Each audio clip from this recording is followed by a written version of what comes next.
gun pulled down on your head. It's gotta be biblical. Good morning, good evening, everybody. Welcome to Radio Free America, episode 419. We're really getting up there in the episodes.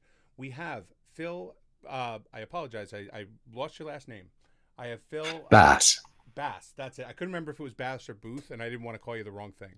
I've got Phil Bass, the owner of the Dollhouse. I have Aero Shogun, MGTOW extraordinaire. We're gonna have some fun tonight because I got so many questions that I want answered.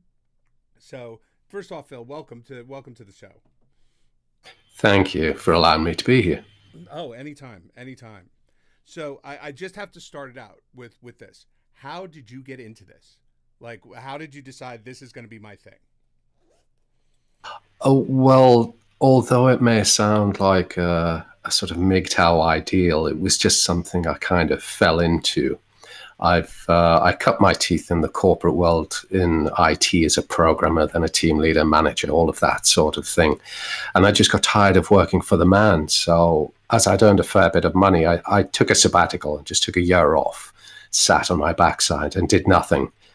And after a while, obviously I needed to make some money. So I thought I'm going to start working for myself. And I wanted a business where I sold to the customer, but I didn't want to have to sell like 1,000 units of something, so, say like DVDs or Blu-ray discs or something like that. And I'd already had a couple of dolls at this point, and I thought, well, can I become a sex doll vendor? After a quick bit of market research, there's only one other guy in the UK that was doing it, and 4 years on, here I am. And I mean, how's business? Does business go well, or is it a struggle? It tends to go, seasonally. The vacation time in summer. Well, kind of. When people go on vacation, they tend not to be buying dolls. So it's been a bit quiet this month. But I do okay. It's comfortable. And I don't have to work for the man. And that's the big thing for me. Wow. I mean, that's pretty impressive. So again, for some reason, everyone's telling me that I'm low again. It's like I can't win.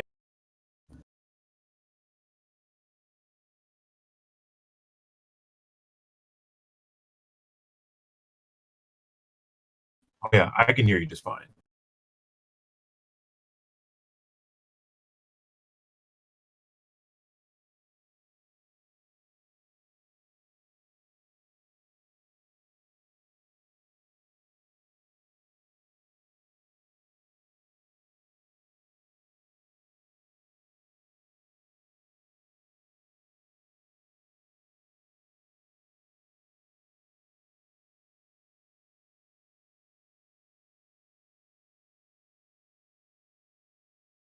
So guys, I'm sorry if this isn't working out. I'm doing my best, but the audio just might be fucked. And if the audio is low for real, they're saying. Okay, hold on, guys. Give me 1 second to just turn up the audio and see how this works out. Let's see. How about that? Is that better? Is that better? Can you guys hear me now? Can you guys hear me now? Can you guys hear me even better now? Because I'm trying not to blow anybody's ears out, but at the same time, I don't want to make it so that you guys can't hear me. I mean, I'm still quiet, guys, because all the levels that I'm looking at everywhere are telling me that it's off the charts, like it's deep in the red. So I don't understand how this is working this way.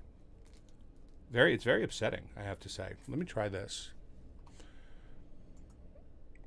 I apologize, guys, for the whole boomer tech thing right from the start. Let's see if I can get this even better. Is this better, guys? Can you guys hear me now? Some are saying you're fine. Others are saying only a little better. Well, I think now we're good. I think now we'll be really good. And is everybody hearing you? Speak real quick. All right. Yep, everything seems good. Okay, so we seem good right now. Sorry, guys. We've had our boomer tech issue for the night, but I'm learning all this new stuff, and, fuck it. We're doing our best. So, Phil, I was asking you how, so you took a sabbatical and you got into this, and now I assume, like TFM, the way he talks about it, it's become more than just like a business. Like it's just you're not just selling pieces of plastic.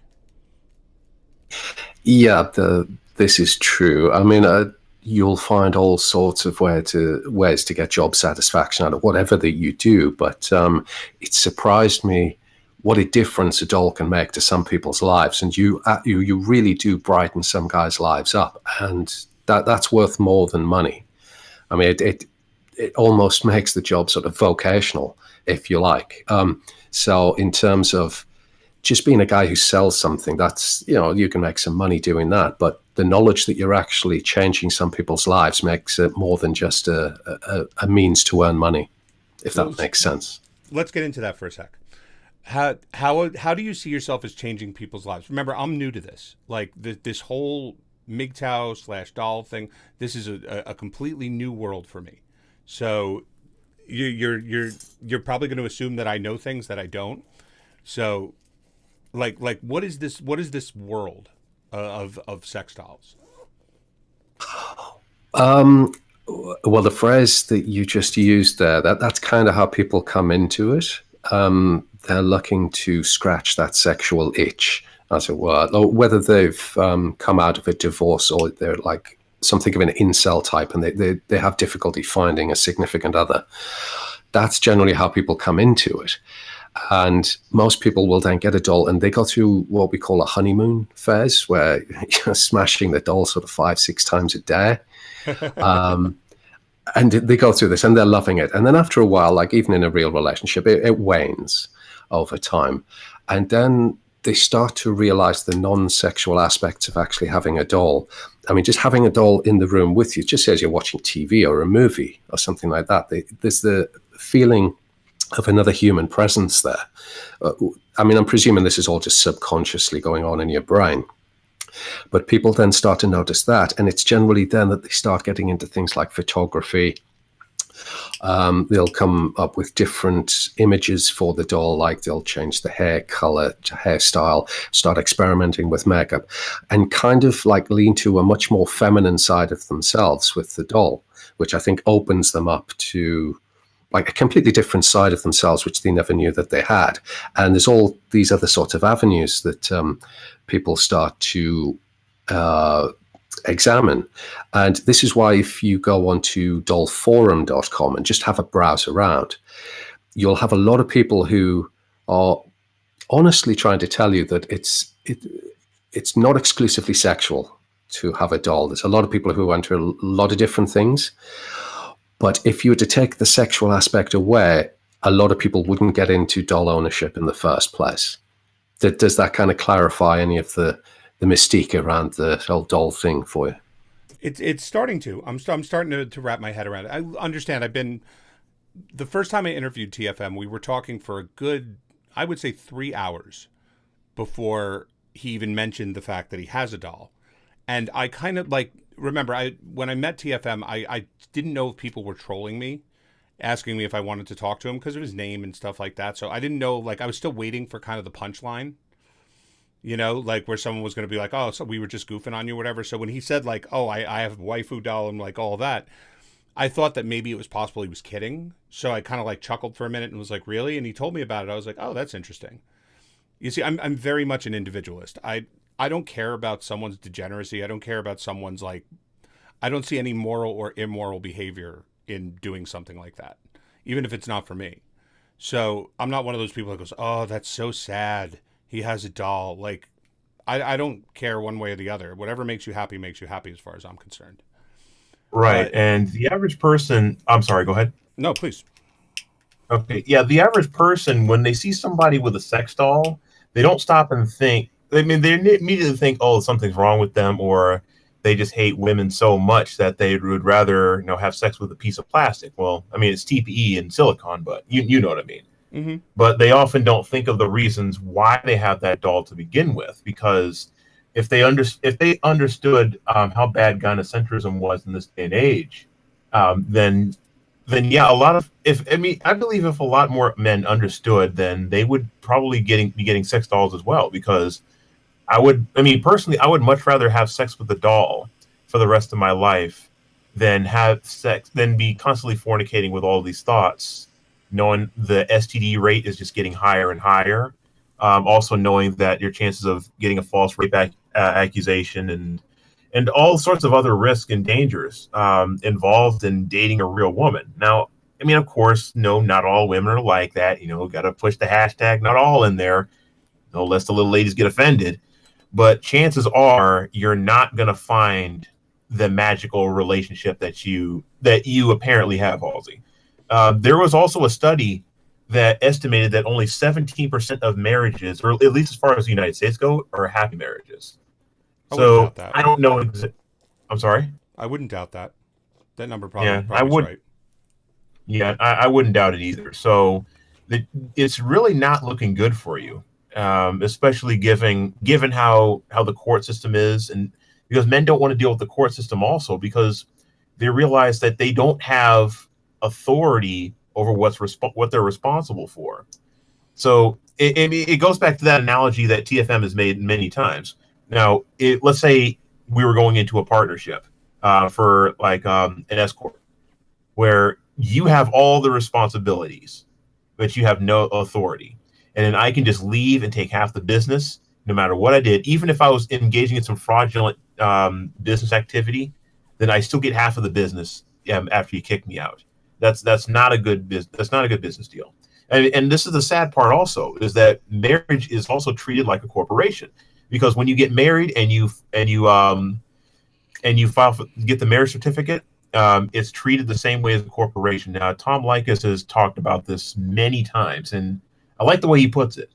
So, yeah, it's like when you start realizing that marriage is more and more like a business, then men are going to start, walking away saying, well, what is really in it for me? I mean, why would I subject myself to that when I can just pump and dump?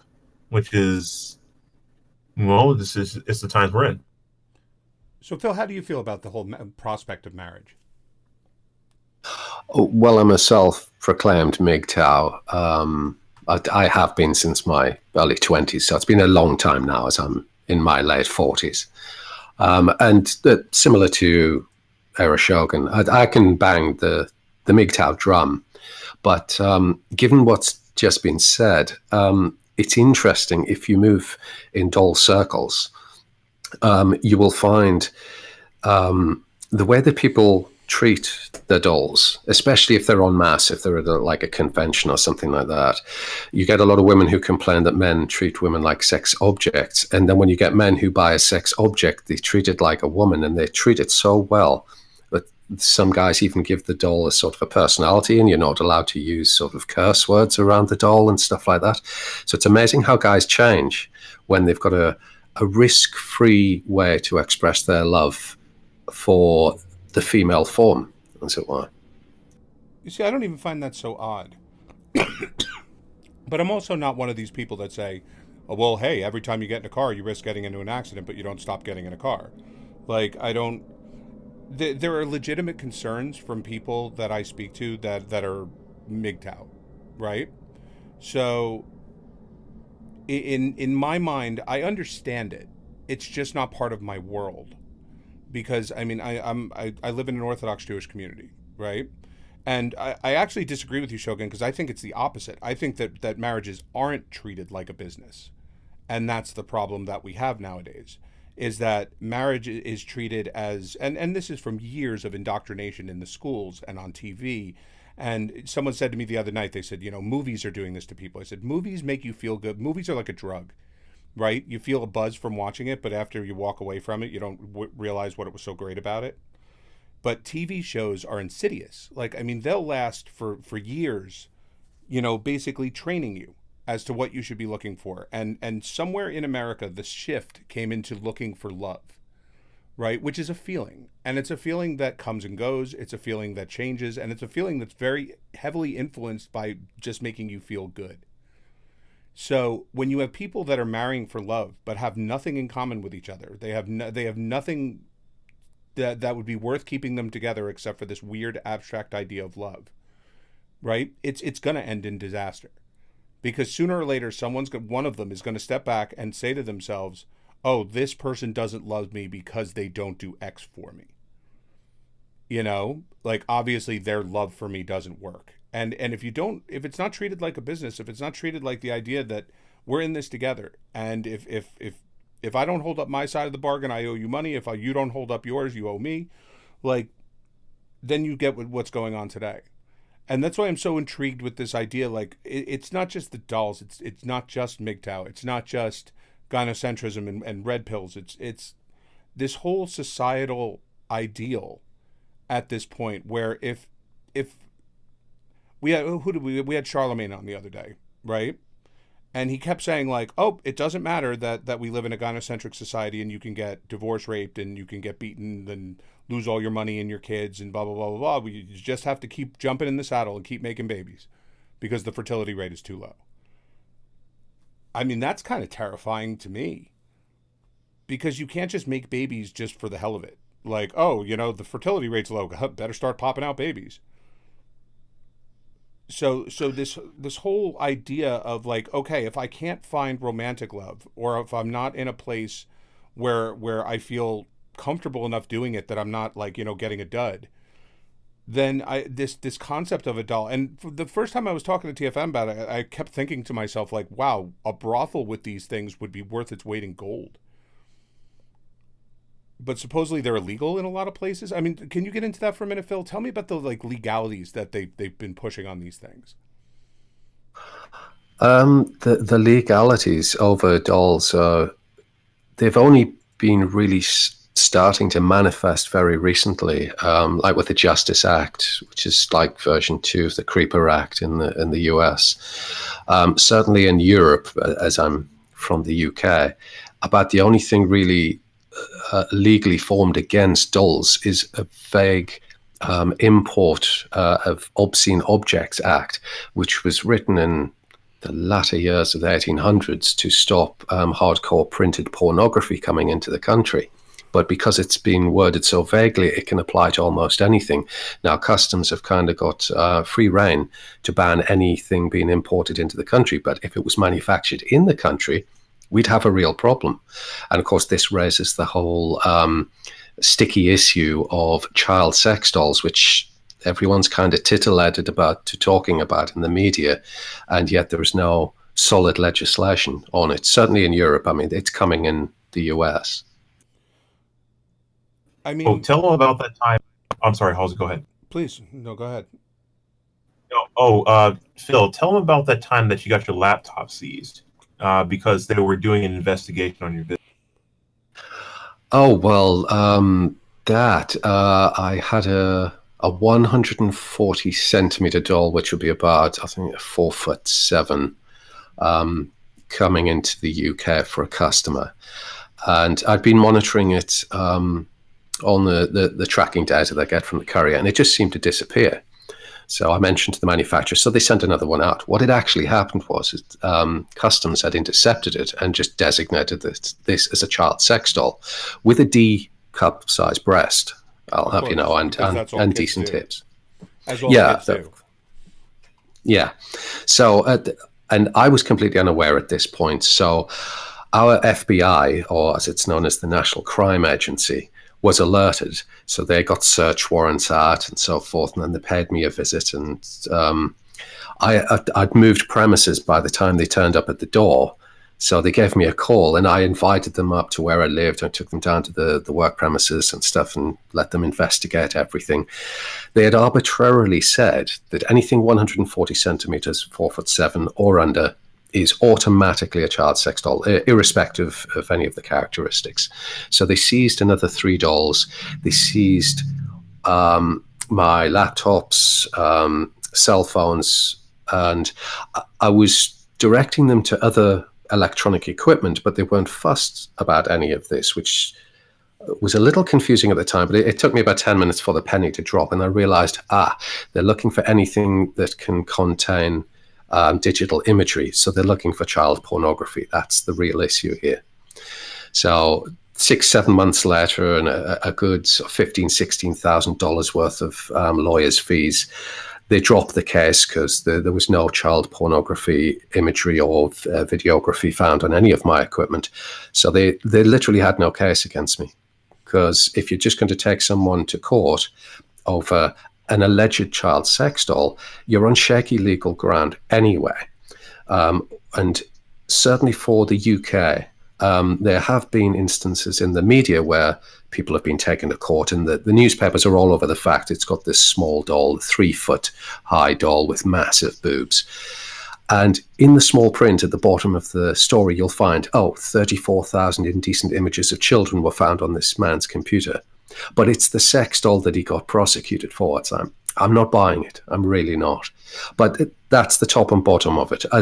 One of the issue for my investigation, I had written away to the Home Office back when I started the company to say, look, I've heard about some smaller dolls being seized. Can you let me know what is legal, what is illegal?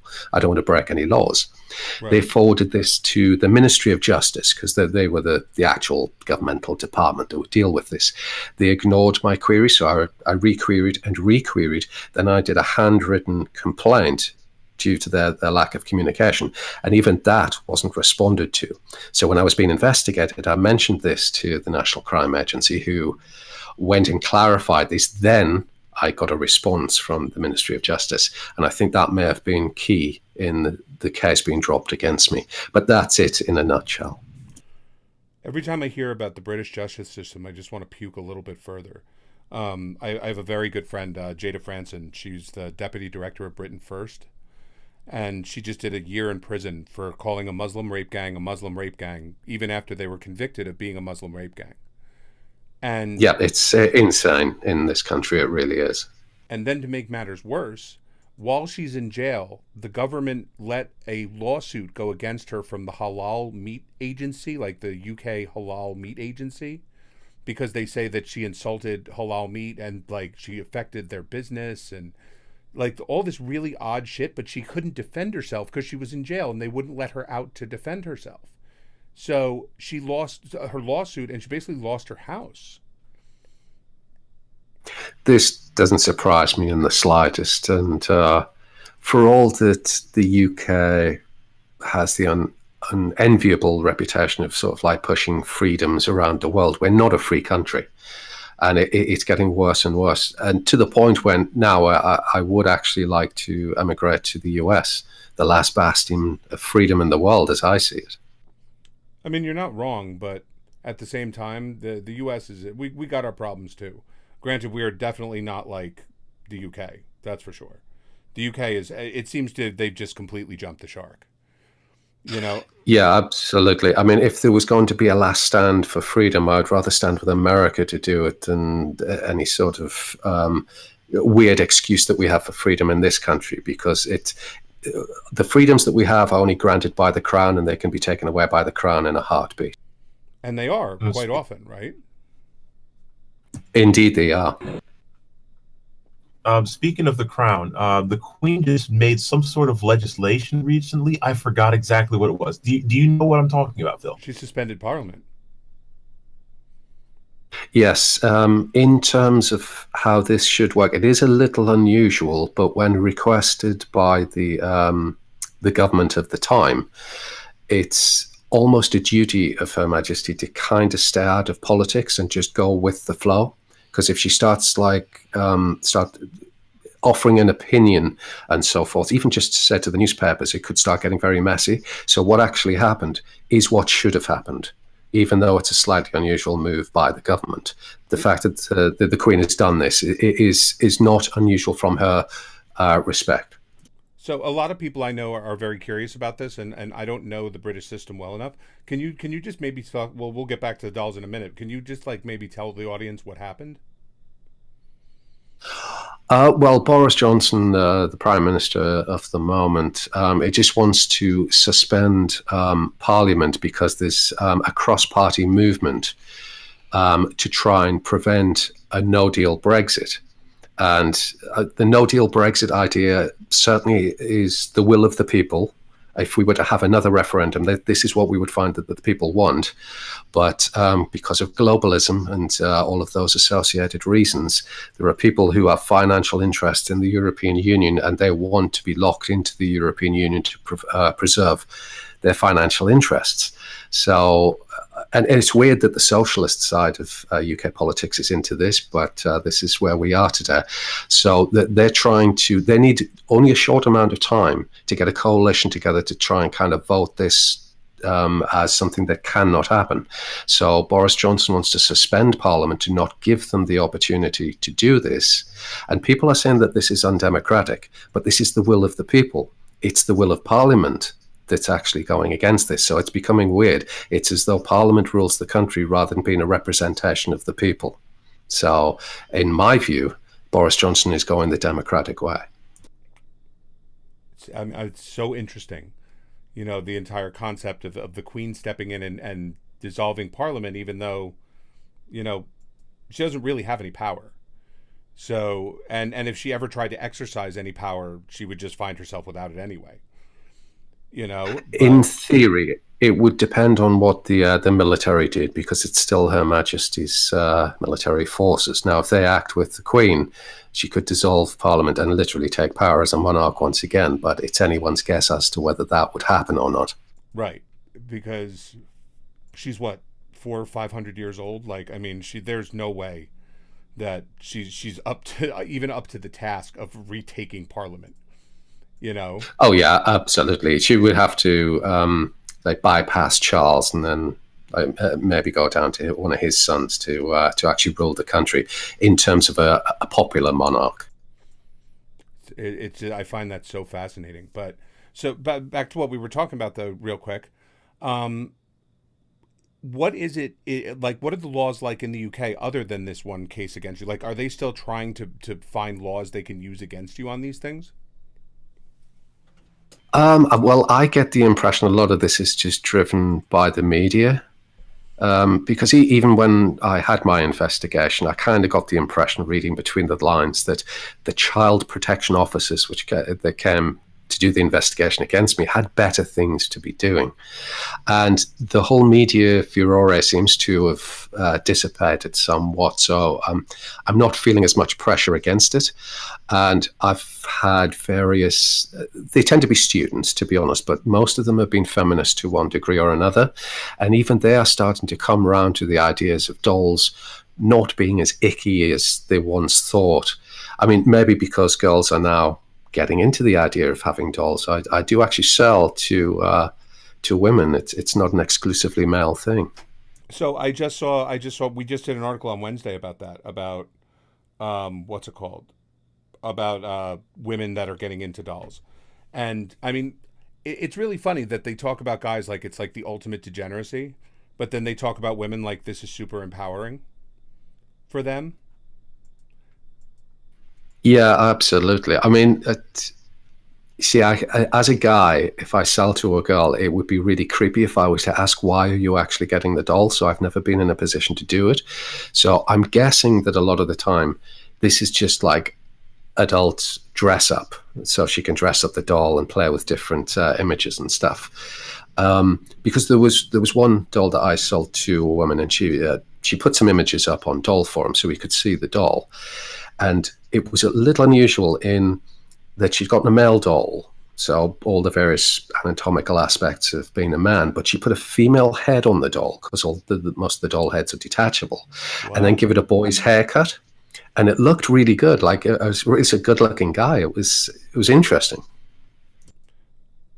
Can you go through that again? It was a male doll's body.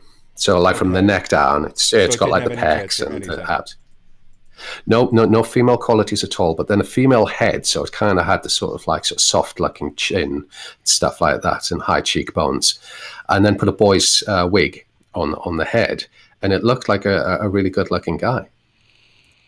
So basically, she made herself her own cuck.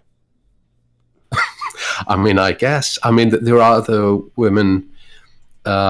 And they've bought a female doll, but then perhaps as expected, they've gone for the futanari attachment. So it's got the penis and scrotum.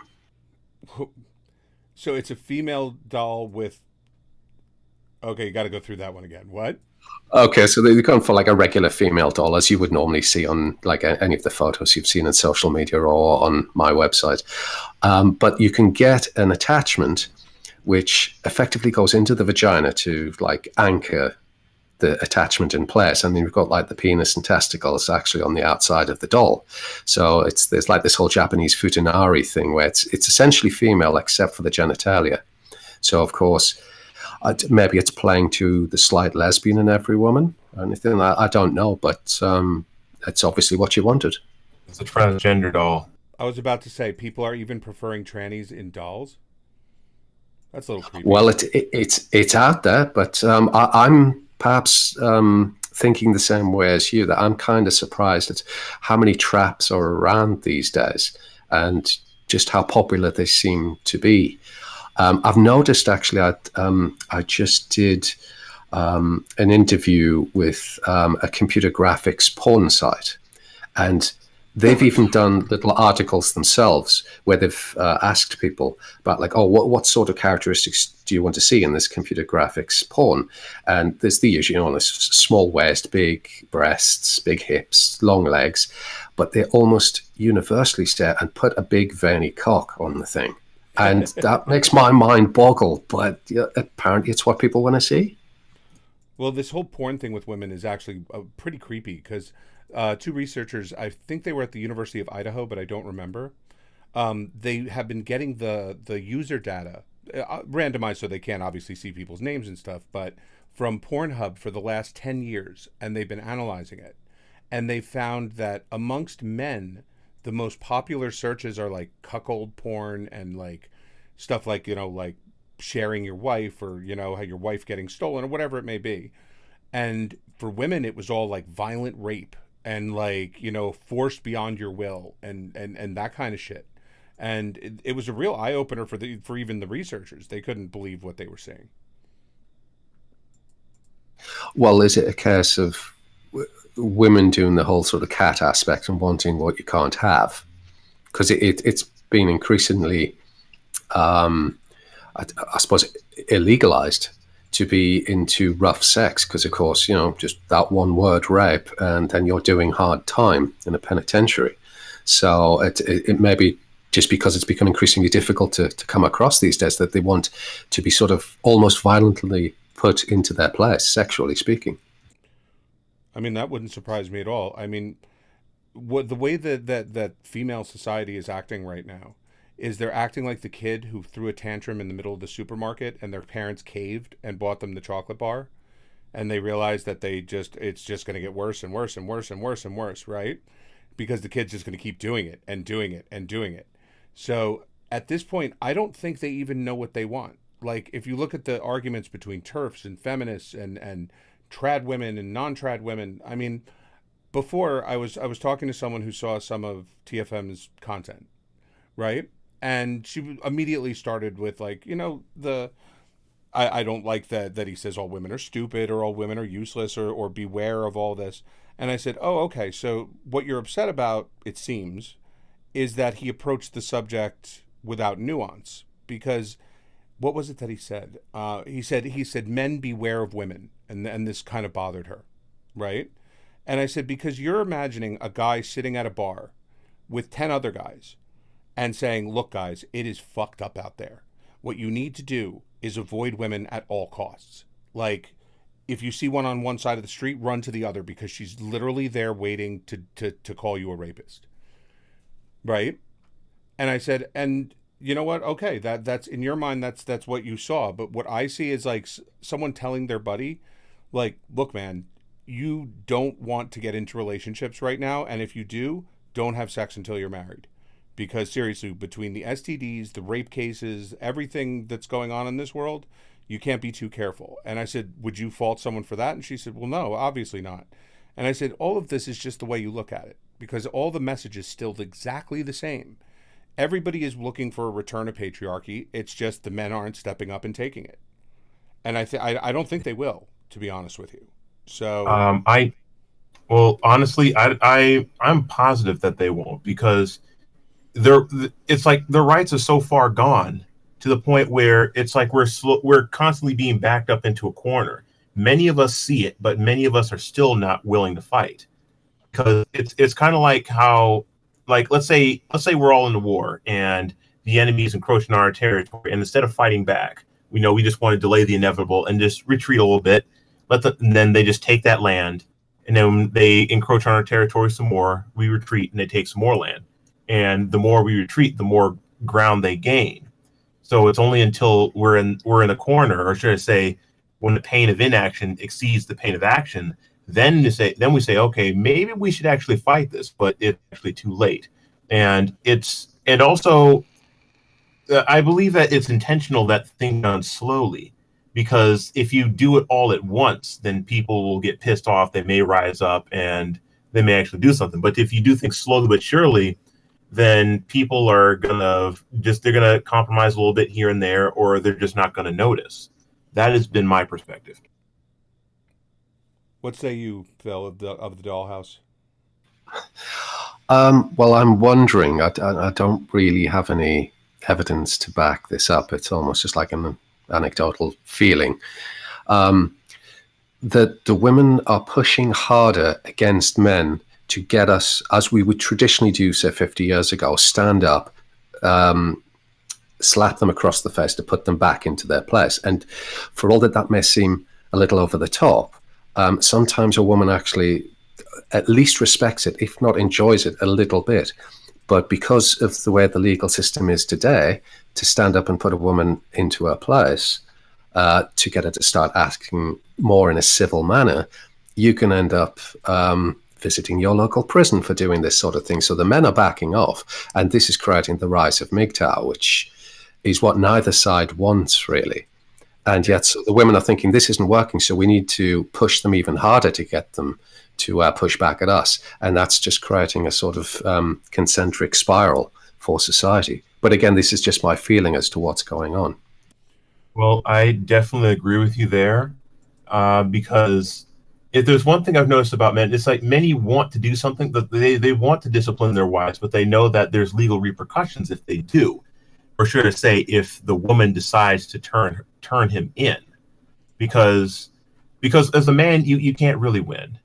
The government is stacked against you. We all know that, although it's the cucks and the manginas that refuse to see it and refuse to believe it. They still believe that, that men have all the power, and in this patriarchy oppressing women and so forth, because they've heard it their entire lives.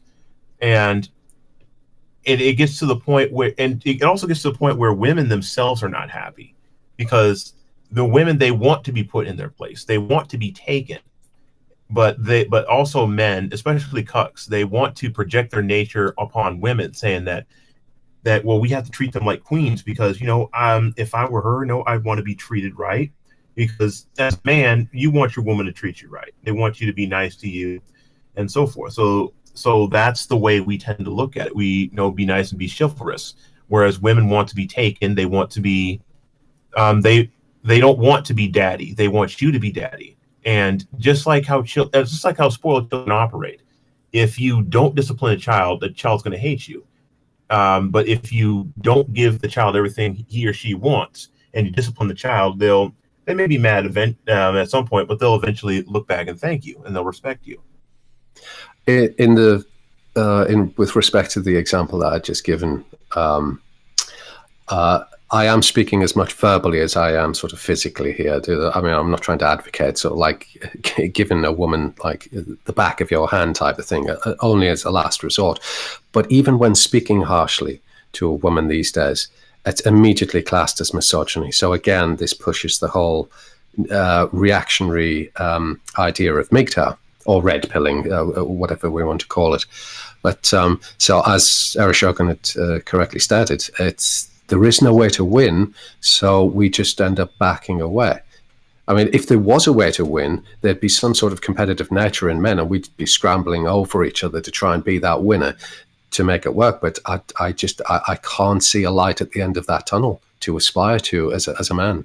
So hence, it's not the reason why I have a doll business. That just happened that way. But I'm certainly not looking for a significant other. I've managed that for like over a decade now, and I'm just not looking, to the point now where if I get a pretty girl comes up to me in a bar or at a coffee shop or something like that, and she's just kind of lightly flirting, I'm thinking, what is it that she wants, or what is the but to this situation?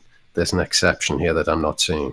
So maybe it's creating me the cynical Phil, But that's who I am at the moment, and I feel a lot safer for being that way. Yeah. I mean, go for it. And one more thing. It's even if you have a good relationship and it's perfect and there's absolutely nothing wrong. Let's say you get into an argument, or you're getting into a debate, or even just laughing really hard, and you're just playing with your wife or something like that. If your neighbors hear you and they determine that they determine themselves that you're a threat of some sort to her, or think that you're going to abuse her, they can call the police and still have you arrested, even though the wife is perfectly fine and she has no intention of having you locked up. So you're even at the mercy of those that are around you. And I've heard now, because I knew of a guy where this happened to him, where he almost got arrested just because he was getting into an argument with his wife. I mean, he's a big guy from New York. But I know he would never abuse his wife. He's a good man. I have the utmost respect for the guy. But there you go. There's not much you can do.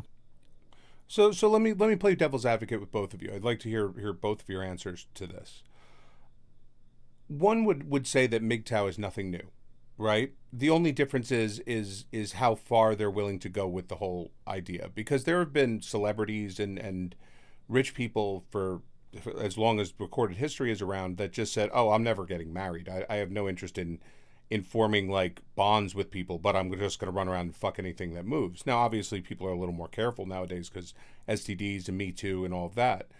But how does this movement sustain itself if it can't move forward with life? Like you're not going to have kids if this is the case. So how does a movement, if it's just reactionary, then wouldn't you suggest doing something about it as opposed to walking away if it means that you're never going to get any kind of relief?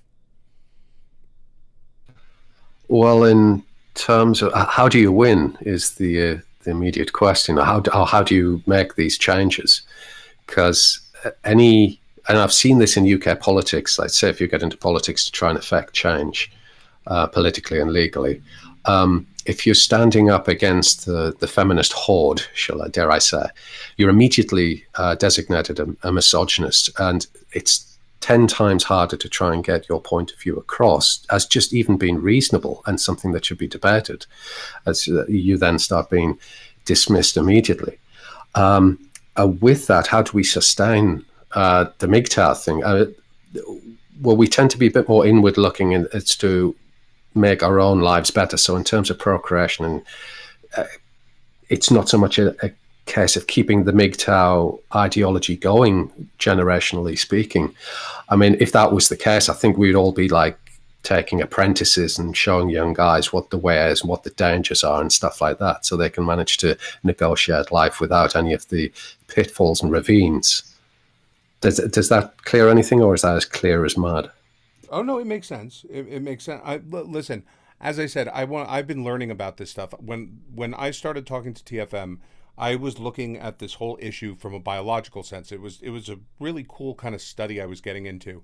I have a friend that's an evolutionary biologist, and I have another friend that's an evolutionary psychologist, and we were all just talking about it. And we were coming up, like, who knows if it was just a kind of drunken rant in the middle of the night, but we were just coming up with this kind of profile of why society was crashing, and it kept pointing back to letting women vote.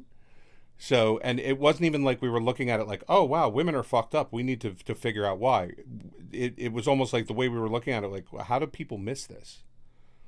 You know, like the evidence is overwhelming that the moment universal suffrage became a thing, that literally society just started going right in the toilet.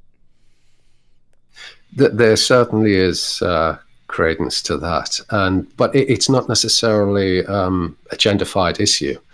So I've seen in the UK, we're on to the third generation in some families where they've never worked and they've always been on benefits, because you know what the benefit system is like in the UK. We'll give money to anyone who isn't worth shit. Now, if we start taking away the voting rights of these people, then it becomes less of a misogynistic potential firecracker to go off. And we start saying, if you're accepting any sort of handout, then you don't get the right to vote. Now, I would expect that would actually deal with the problem almost overnight. And it doesn't leave much of an argument from a feminist point of view. because if whoever's paying your benefits effectively should then have your vote. Now, for say, state benefits, the government can't take your vote and vote for itself, so that's null and void. But then let's take something such as alimony and perhaps even child support. If you're accepting money from your ex-significant other to maintain your standard of living, then that person should get your vote as well. Now, if you do that, you've almost doubled overnight the working man's voting power, and you've restricted all of the leeches of society's power to vote. And overnight, be it the UK, the US, should become a lot more conservative or Republican in nature. But that's just my two penneth worth. What say you, Arrow Shogun? I'm sorry, I was distracted. I actually missed your question. My question was that MGTOW is not a thing that will be generational, right? You can't pass on Correct. your whole deal if you're not having kids. So is it just that MGTOW is 100% reactionary, and it's at that point you have to say it maybe is a little bit sad. It's not sad on the individual, it's sad on society that's where we've gotten. Right? Oh, absolutely. Absolutely, because yes, it is a temporary solution. It is not something that is going to last for generations, because if the human race is going to survive, men are going to need to, get married and have kids, because marriage has also statistically been proven to be the best environment for children and for families and so forth. So I know most MGTOW are just anti-marriage and they want to see marriage abolished, but in a sense, you can't actually just get rid of it, or at least just get rid of relationships altogether. You just can't do that, because if the human race wants to survive, you got to have the babies. So the main thing is that MGTOW want to protect themselves, and they don't want to like fall on the sword, and they don't want to jump straight into a fire. So that is the reason why MGTOW exists. So and it isn't until society collapses or until men take back what's rightfully theirs, then MGTOW is going to stay, because now a lot of MGTOW, they're what we call reluctant MGTOW. They're MGTOW the hard way. They didn't want to be MGTOW because they hate women. They're MGTOW because they want to protect themselves, and no one's going to just willingly throw their life away. Well, at least nobody with good sense. I'm not married. I like being single, to be honest, but I'm not anti-marriage either, because marriage is a good thing. It's only bad when you have absurd gynocentrism and laws that disincentivize men from actually getting married, because it goes back to what we were talking about earlier. If there's no incentive for men to get married, or more specifically, if men don't have authority over what they are responsible of, then they're not going to take that responsibility. So yeah, it's completely reactionary, and it's not going to be sustainable. No. So, but then what is the solution? Is it that we just let a generation of men die out? Well, as far as I can tell, that's what's going to happen anyway, because let's face it, nobody's going to do anything. Everybody's too cucked. Nobody wants to fight the government, and everybody would rather just sit on their behind and wait for the collapse. Nowadays, look at, now I'm not saying this is all MGTOW, but I notice a lot of MGTOW are like this, or should I say increasingly more MGTOW are like this. They would rather have Islam take over so they can finally have women's rights taken away than do it themselves, because they're constantly looking to the hills for their savior or the charismatic leader that's going to lead them to victory. So it's the nature of men, unfortunately, is to find the path of least resistance, and that's what we're doing, even though it's not the most feasible solution, because even if you look back at ancient Rome, if I remember correctly, something similar happened, where things got increasingly more gynocentric, and men refused to get married. Homosexuality was on the rise. That either it was always there, or they were just more accepting of it. I'm not sure. I'm pretty sure TFM would have an answer for that if he was here. But even Caesar tried to implement a bachelor tax. saying that if you get married, you don't have to pay the tax. But men said, screw it, I'm just going to pay the tax and live single anyway. So a bachelor tax doesn't work either. It wasn't until things collapsed, and didn't it like fall back on the Bronze Age? I don't remember exactly how it happened, but yeah, that's how it goes. I mean, and I believe ancient Babylon had a similar fate because there was a child welfare system, if I remember correctly, which indicates there was a family breakup at some point. The Shogun, would you consider it cowardice from a MGTOW perspective for those who are just wanting Islam to come in and effect a change to take away women's rights? Because, I mean, the way I'm looking at it, it's not so much that we hate marriage, it's the savagery that is known as divorce that we need to get rid of. You take that away, and like a lot of the pitfalls for men do seem to evaporate with that. What do you think?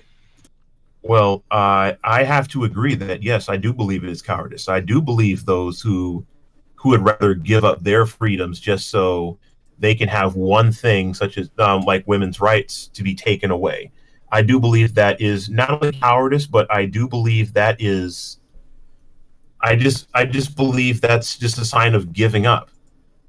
I understand you're looking for the least path of least resistance, but think about what you lose if Islam were to take over and implement Sharia law. That, all the video games and the porn that you love so much, that's gone. The movies that you enjoy or the media that you enjoy, it's gone. A lot of the freedoms, you can't speak out.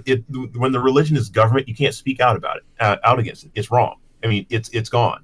Now, one thing I've noticed about a lot of MGTOW is that they hate organized religion in general, especially Christianity. Now, you think Christianity is bad? Just wait until Islam takes over. Or if it does, then you're going to hate it even more. So, and I don't care. And I'm sorry, Phil, one more thing. Now, I get a lot of criticism for this because people say, well, I don't see you doing anything. And for starters, I'm not going to throw my life away knowing that none of you guys are going to get behind me. Because I consider the MGTOW my brethren, but I don't consider you my brothers in arms because I know for a fact that if I were to go charge into battle, none of you guys would have my back. I mean, yes, I call you guys a bunch of pussies all the time because honestly, I mean it. Go ahead, Phil. Sorry. I agree with a lot of the points that you make about Islam and so forth. But the main point that I was coming from was that these MGTOW who are, even if it's just the economic collapse or like Islam takes over, they want someone else to do the work to right the wrongs in society. And I find that disturbing because it should be men who should stand up and say, no, this is wrong. We're going to set it right. And that's a healthy society when that happens. So there's a sickness or a malaise which has taken effect if we're wanting someone else to do the work. Precisely. And that is why I believe we're in the mess that we're in. Or should I say why we continue to be in the mess that we're in. It's such a foreign concept to take responsibility for yourself or for your own country to protect your way of life. And nobody is willing to move themselves to do that because, once again, the pain of inaction hasn't exceeded the pain the pain of action hasn't exceeded the pain of inaction yet.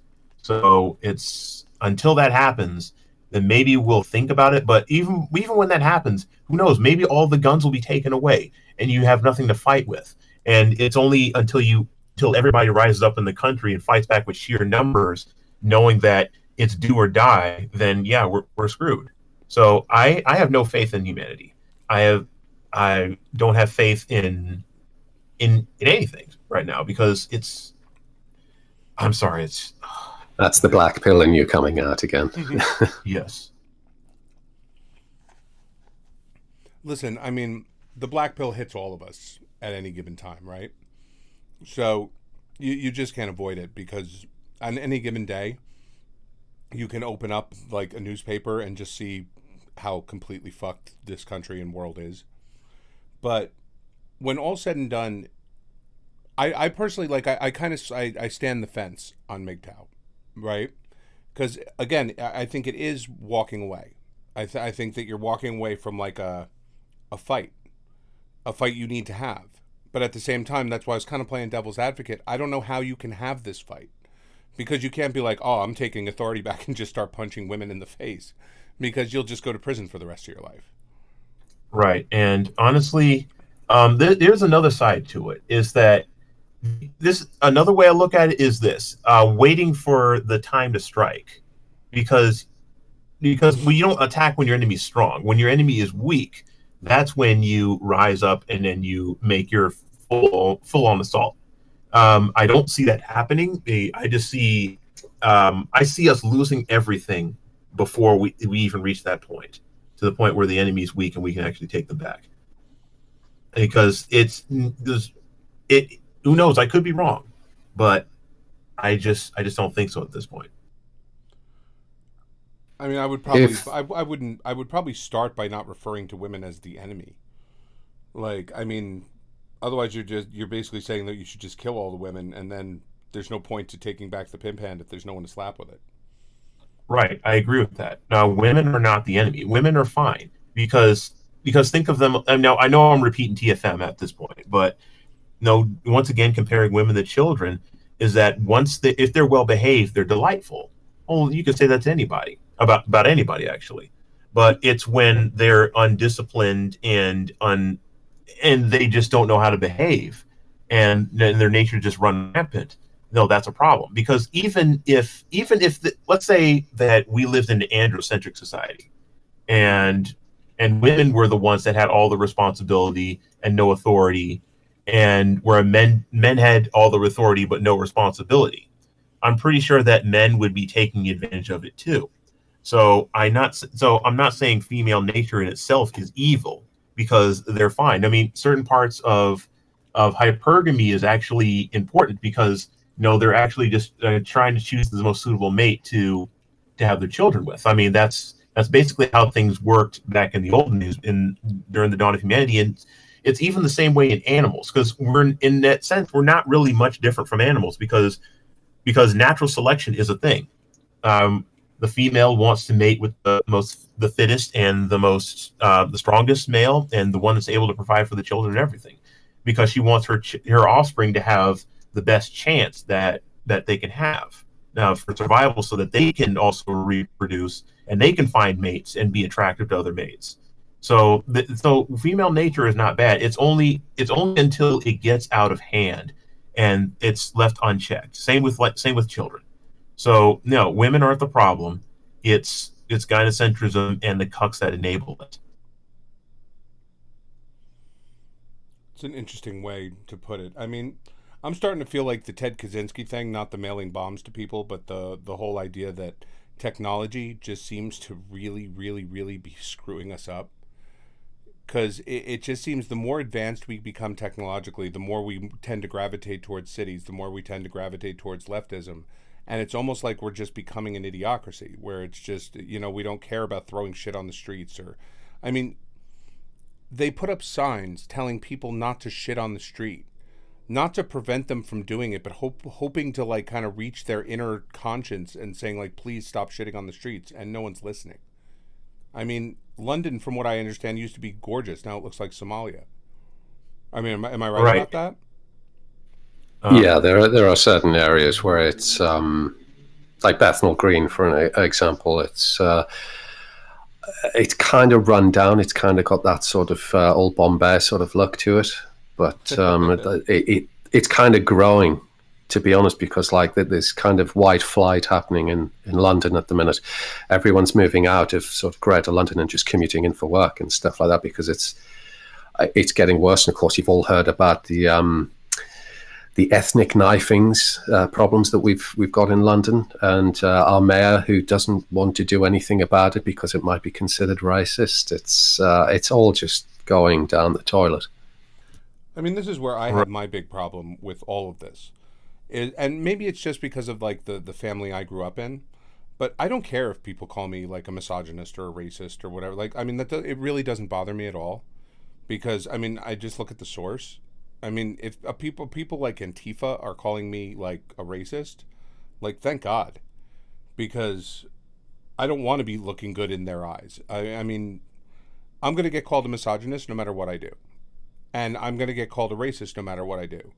So the part that I enjoy about it is that it makes it able for me to have honest conversations with people about race and about misogyny. Because if I know the result is they're going to wind up freaking out and calling me a misogynist or a racist anyway, I can say exactly what I'm thinking as opposed to the politically correct version of it. Yeah, I mean, this is great, and especially for the likes of you and I, where we don't actually work for someone as such. We can get away with this. So, we can get called all sorts of names, but bandying around those accusations in a workplace where you have superiors, that can end up in termination of employment pretty quickly. And that's what worries a lot of people, and it keeps people in line. What worries me greater, though, is the lack of understanding of what racism actually is. Because people just see it as anything negative against anyone who is not white is just racism, and they don't understand the actual tenet of it. That just disturbs me. I would find less that they don't understand. I just think they don't care. I think that this is what happens when one side begins winning. And they're winning right now. We're getting our asses handed to us.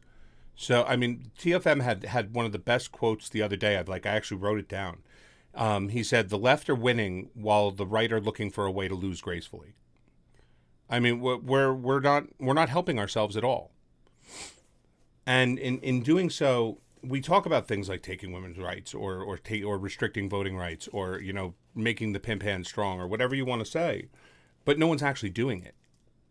I mean, yeah, absolutely. Because this is happening in the doll world. This is why we don't have solid legislation for what is legal and what is illegal with dolls. Nobody wants to be that first person to stand up and say, let's have this conversation, for fear of appearing, pedophilic or misogynistic or racist or anything like that. Everyone's too afraid.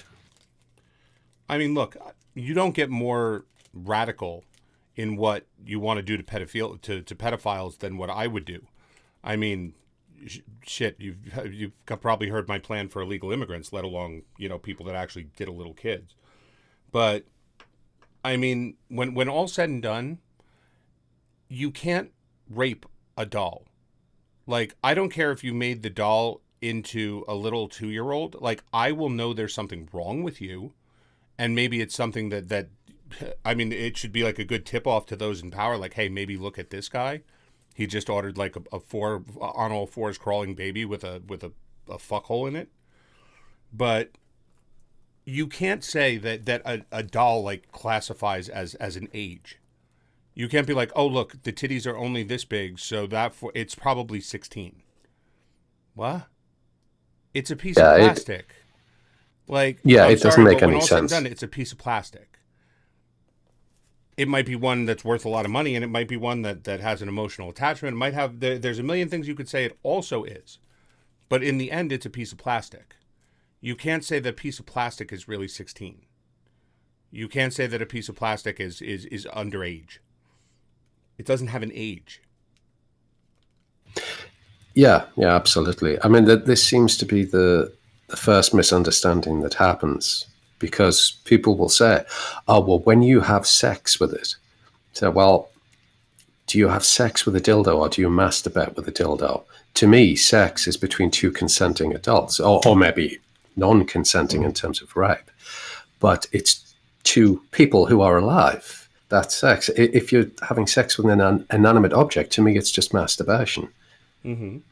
But again, I get the impression, certainly from the legal authorities, they're looking for a crime to prosecute there. And there's a lot of people that want to virtue signal and say, oh, look, I'm denouncing the paedophile, even though there's no children involved. It's like when the National Crime Agency came to investigate me, it was child protection officers. And so, well, what children are you protecting here? There are no children here. So it begs the question. I just would personally think that this whole doll phenomenon, I can't imagine why it arouses such anger. I mean, trust me, I asked TFM this, I think, once a week on one of our shows, that I can't understand what makes people so angry about it. Like, I can understand people think it's weird, Oh, I mean, I'm not saying I think it's weird. I'm saying I just could understand how some people would, considering how people are raised. But what's with Oh, the anger, like this straight up rage? I can answer that because it's because gynocentrism. You see, But men seem when to you dislike it more than women. well, now there's a lot of reasons why, at least in my opinion. Well, for one, it's the dominance instinct because men instinctively see being able to pull women or get a woman as a trait of masculinity, and to be able and to go to using a doll is like to them saying that, oh, I've lost and I've given up, and so like men are instinctively going to like try to call you out on it. And another thing is that think about what a man brings to the table and what a woman brings to the table. Now, and see, because you can't really replace a man with a doll because sex is not a man's primary function.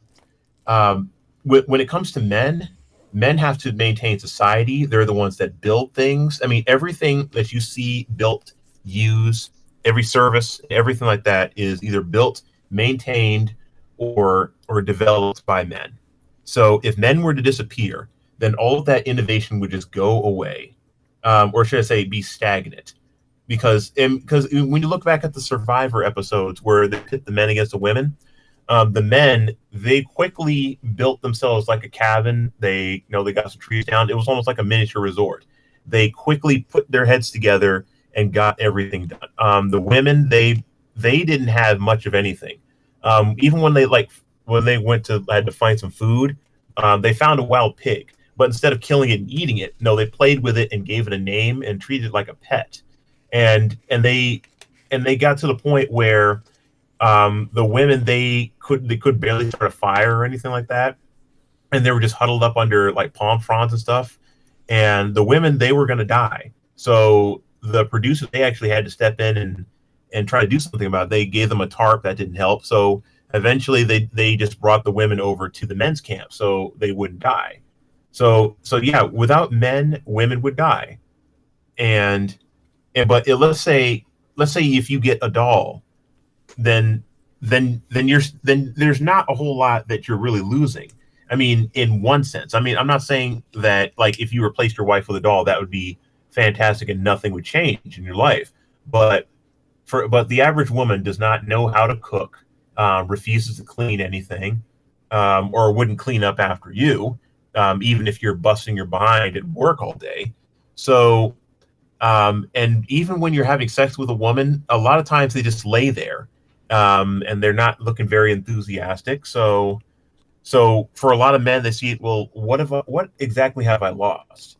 It's like the primary function for women is having babies and taking care of those children while we're away at work.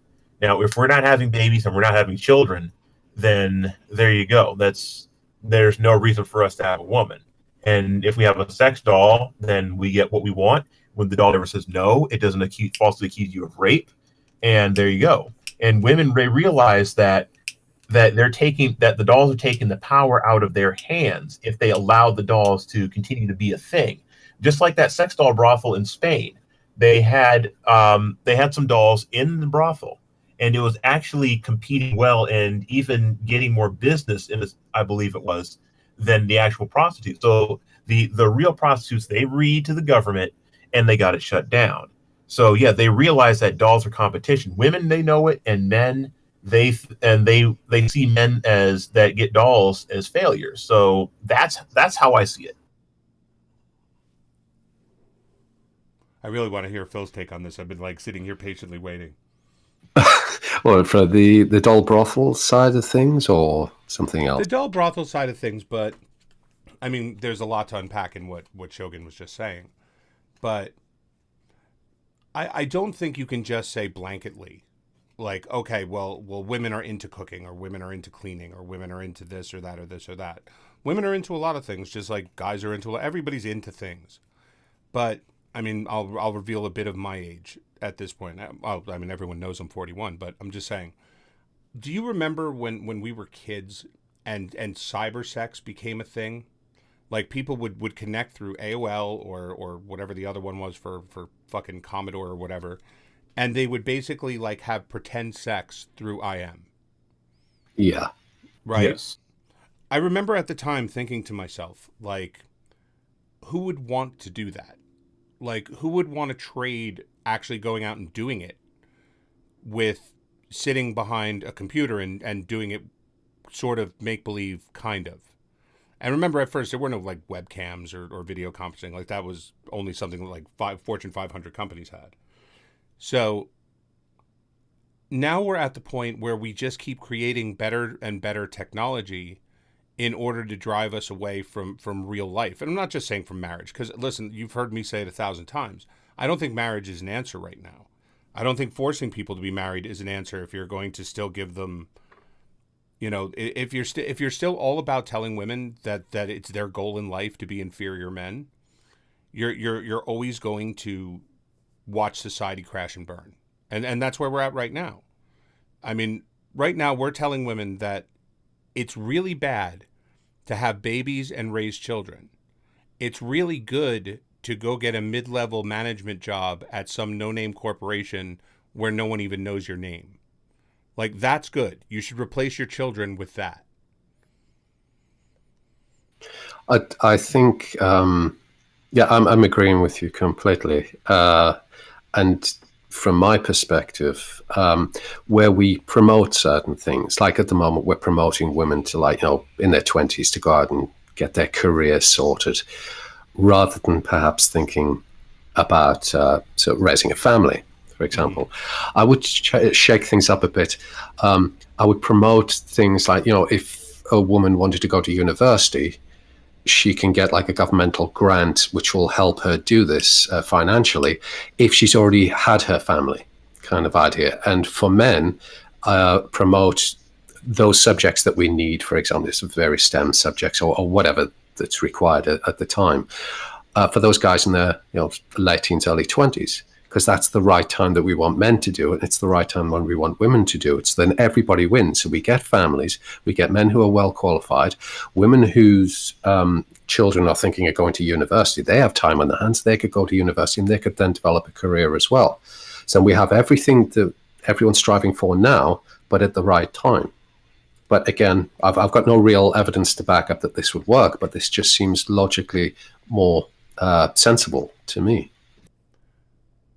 I mean, there's part of me that agrees with you on what you're saying, but the part where I have a bit of again just trouble with this is they've done this. They did this in Hungary, right? I think it's that if you have 4 children as a woman, that you never have to pay income tax again. You get a child subsidy as well, but you're exempt from income tax for the rest of your life if you have 4 children.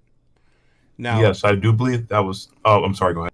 so it was Hungary, but when you look at the actual policy and you think about it, right? A woman with 4 kids isn't likely to work all that much.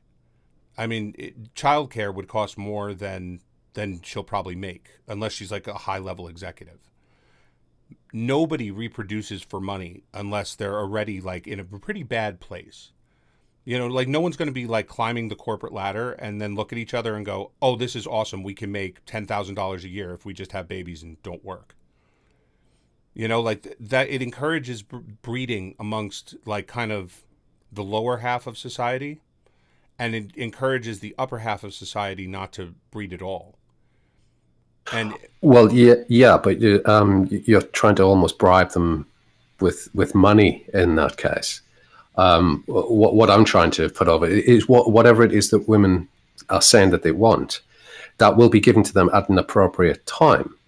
You know, if they want a career, or like what I have often seen, certainly with older women, they'll go out and they'll get like their degree, work for a couple of years, and then no, it's not really for me, and then maybe drop out. No great loss to the workforce at that time. But it's like, say, for the medical degrees which are coming out, all these women who are qualifying as doctors and so forth, and then drop out later on to kind of try and have families when time catches up with them and they're knocking on the door of 30. And it's a waste to society to have all that training go to waste.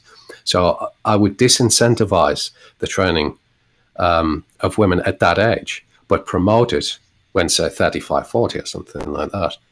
And if they don't want to take the government up on that, then that's fine. There's no waste of cash. But they can't then turn around and say, it's not there. It's been taken away from me. I mean, I've been talking to TFM about this like kind of privately, and I talk openly about this kind of stuff too. Is that when we talk like this, when we say like the government can do this, or we can do this, or we can let them do this, like the language is assuming that we want to continue this cosmopolitan advance forward, right? And I think this is a big part of the problem, is that we're growing more and more city centric. Like no one says I want to grow up and live in Boise. They say I want to grow up and live in LA. I mean, we don't, because we don't want to step over the feces and the AIDS needles. But plenty of people still are dying to move to LA. That's why the housing market is so expensive there. Same thing with New York. Same thing with Seattle. Same thing with Portland. Same thing with even Chicago and St. Louis. We're not going to convince people to take away women's rights by just sitting around telling them, like, look at how bad your society is, because they don't see their society as bad.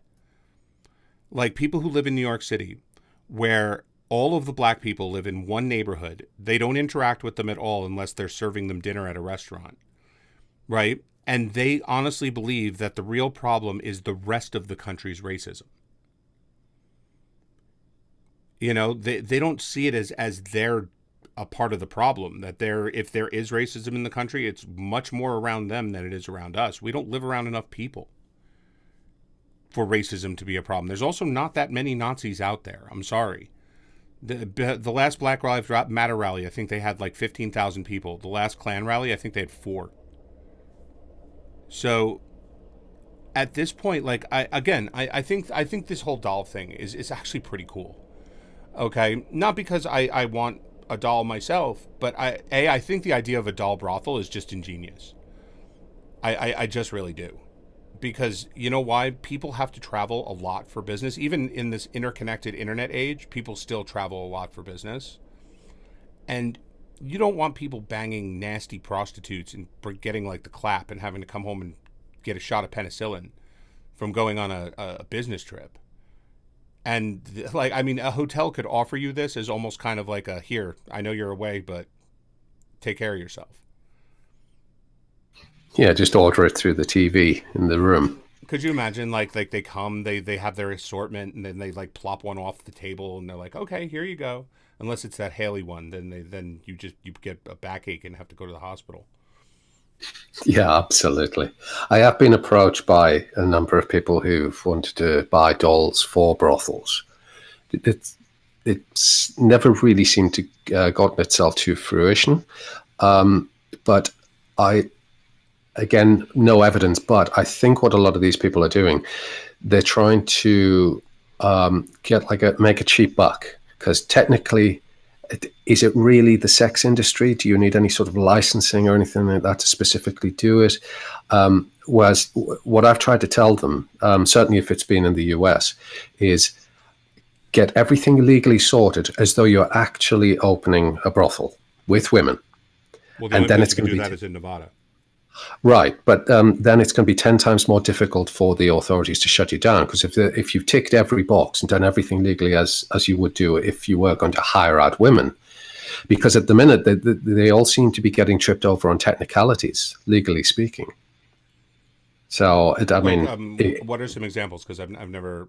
TFM told me that they've made them illegal some places, but like what are the technicalities they're able to nail you on? I think this was one of the European ones, for example.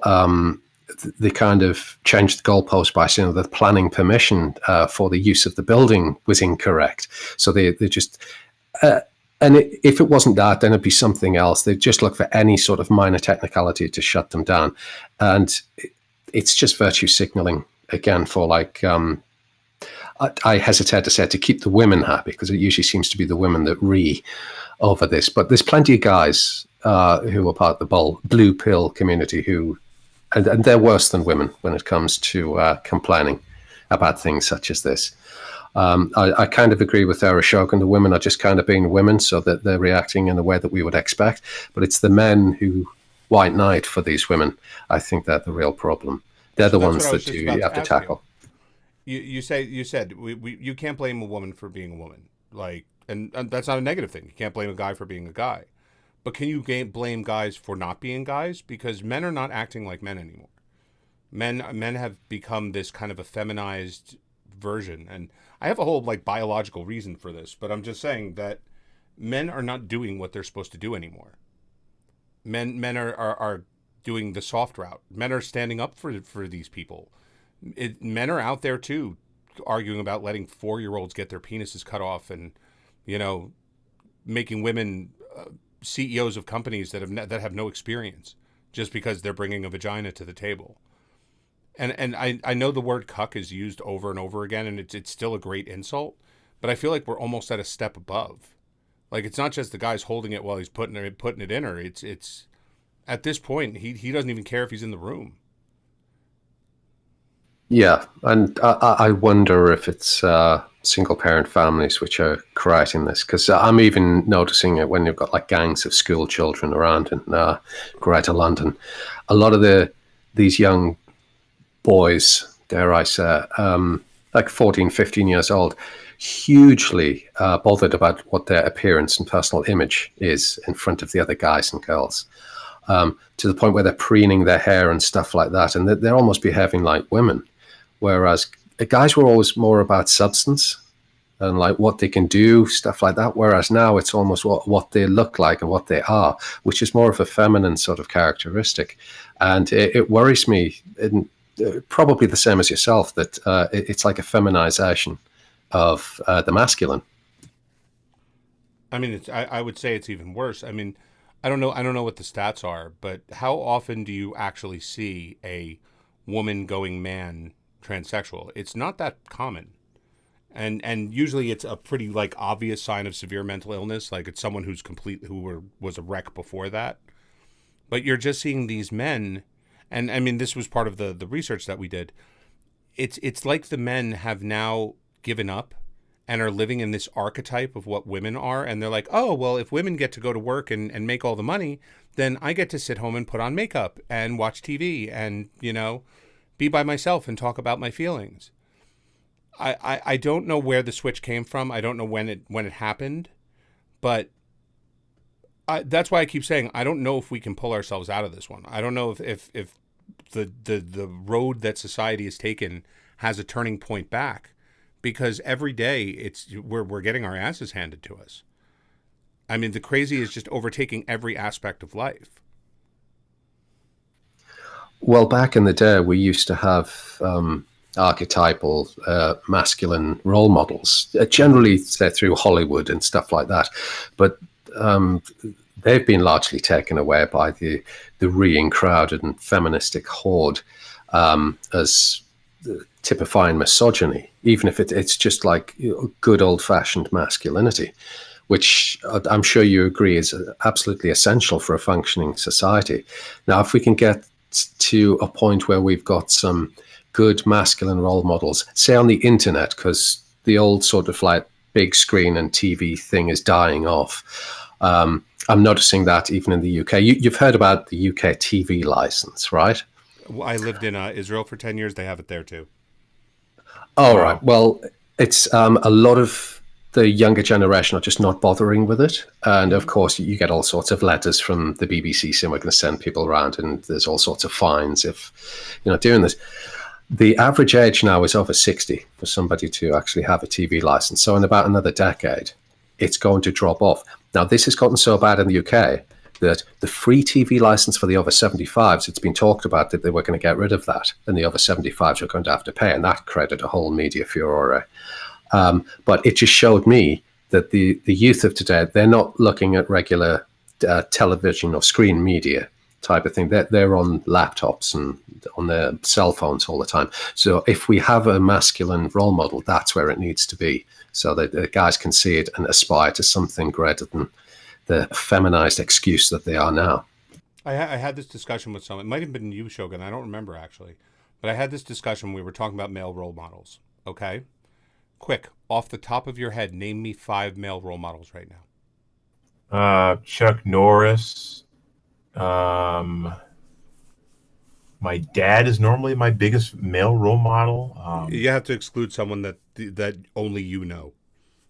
Okay, as far as pop figures go, I can't really say I know any, because there's really nobody I look up to in when it comes to pop culture and in a political sense or anything like that. It's because any because they it's like they all have, not saying they all have their agenda, but they all have these certain guidelines as to what they can and can't say about masculinity. And even then, they can't nobody can truly tell you the truth about the problems with masculinity, because they'll tell you that men just need to be more responsible and take care of women and so forth. And people that talk like that and ignore the real issues when it comes to authority, gynocentrism, corrupt government, and feminism getting out of hand, I don't consider that person a male role model. Now, there was a time where like someone like Bill Cosby would have been considered a male role model, but he's in such hot water now that I don't think he'll ever get that status back. Is he in jail? I believe so. They kept trying him and trying him and trying him until they finally got a guilty status. Well, I mean, it's pretty like solid evidence that he drugged and raped women. So, I mean, he's probably a bad example of someone who uses a good role model. I've got a good contrast for you.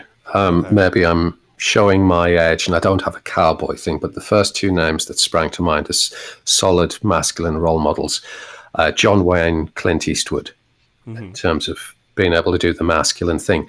Now, if you leap forward like a generation or two, again, maybe because I'm a Brit, but David Beckham would probably be one for the younger kids because he's a good-looking guy and he's really high up in sports.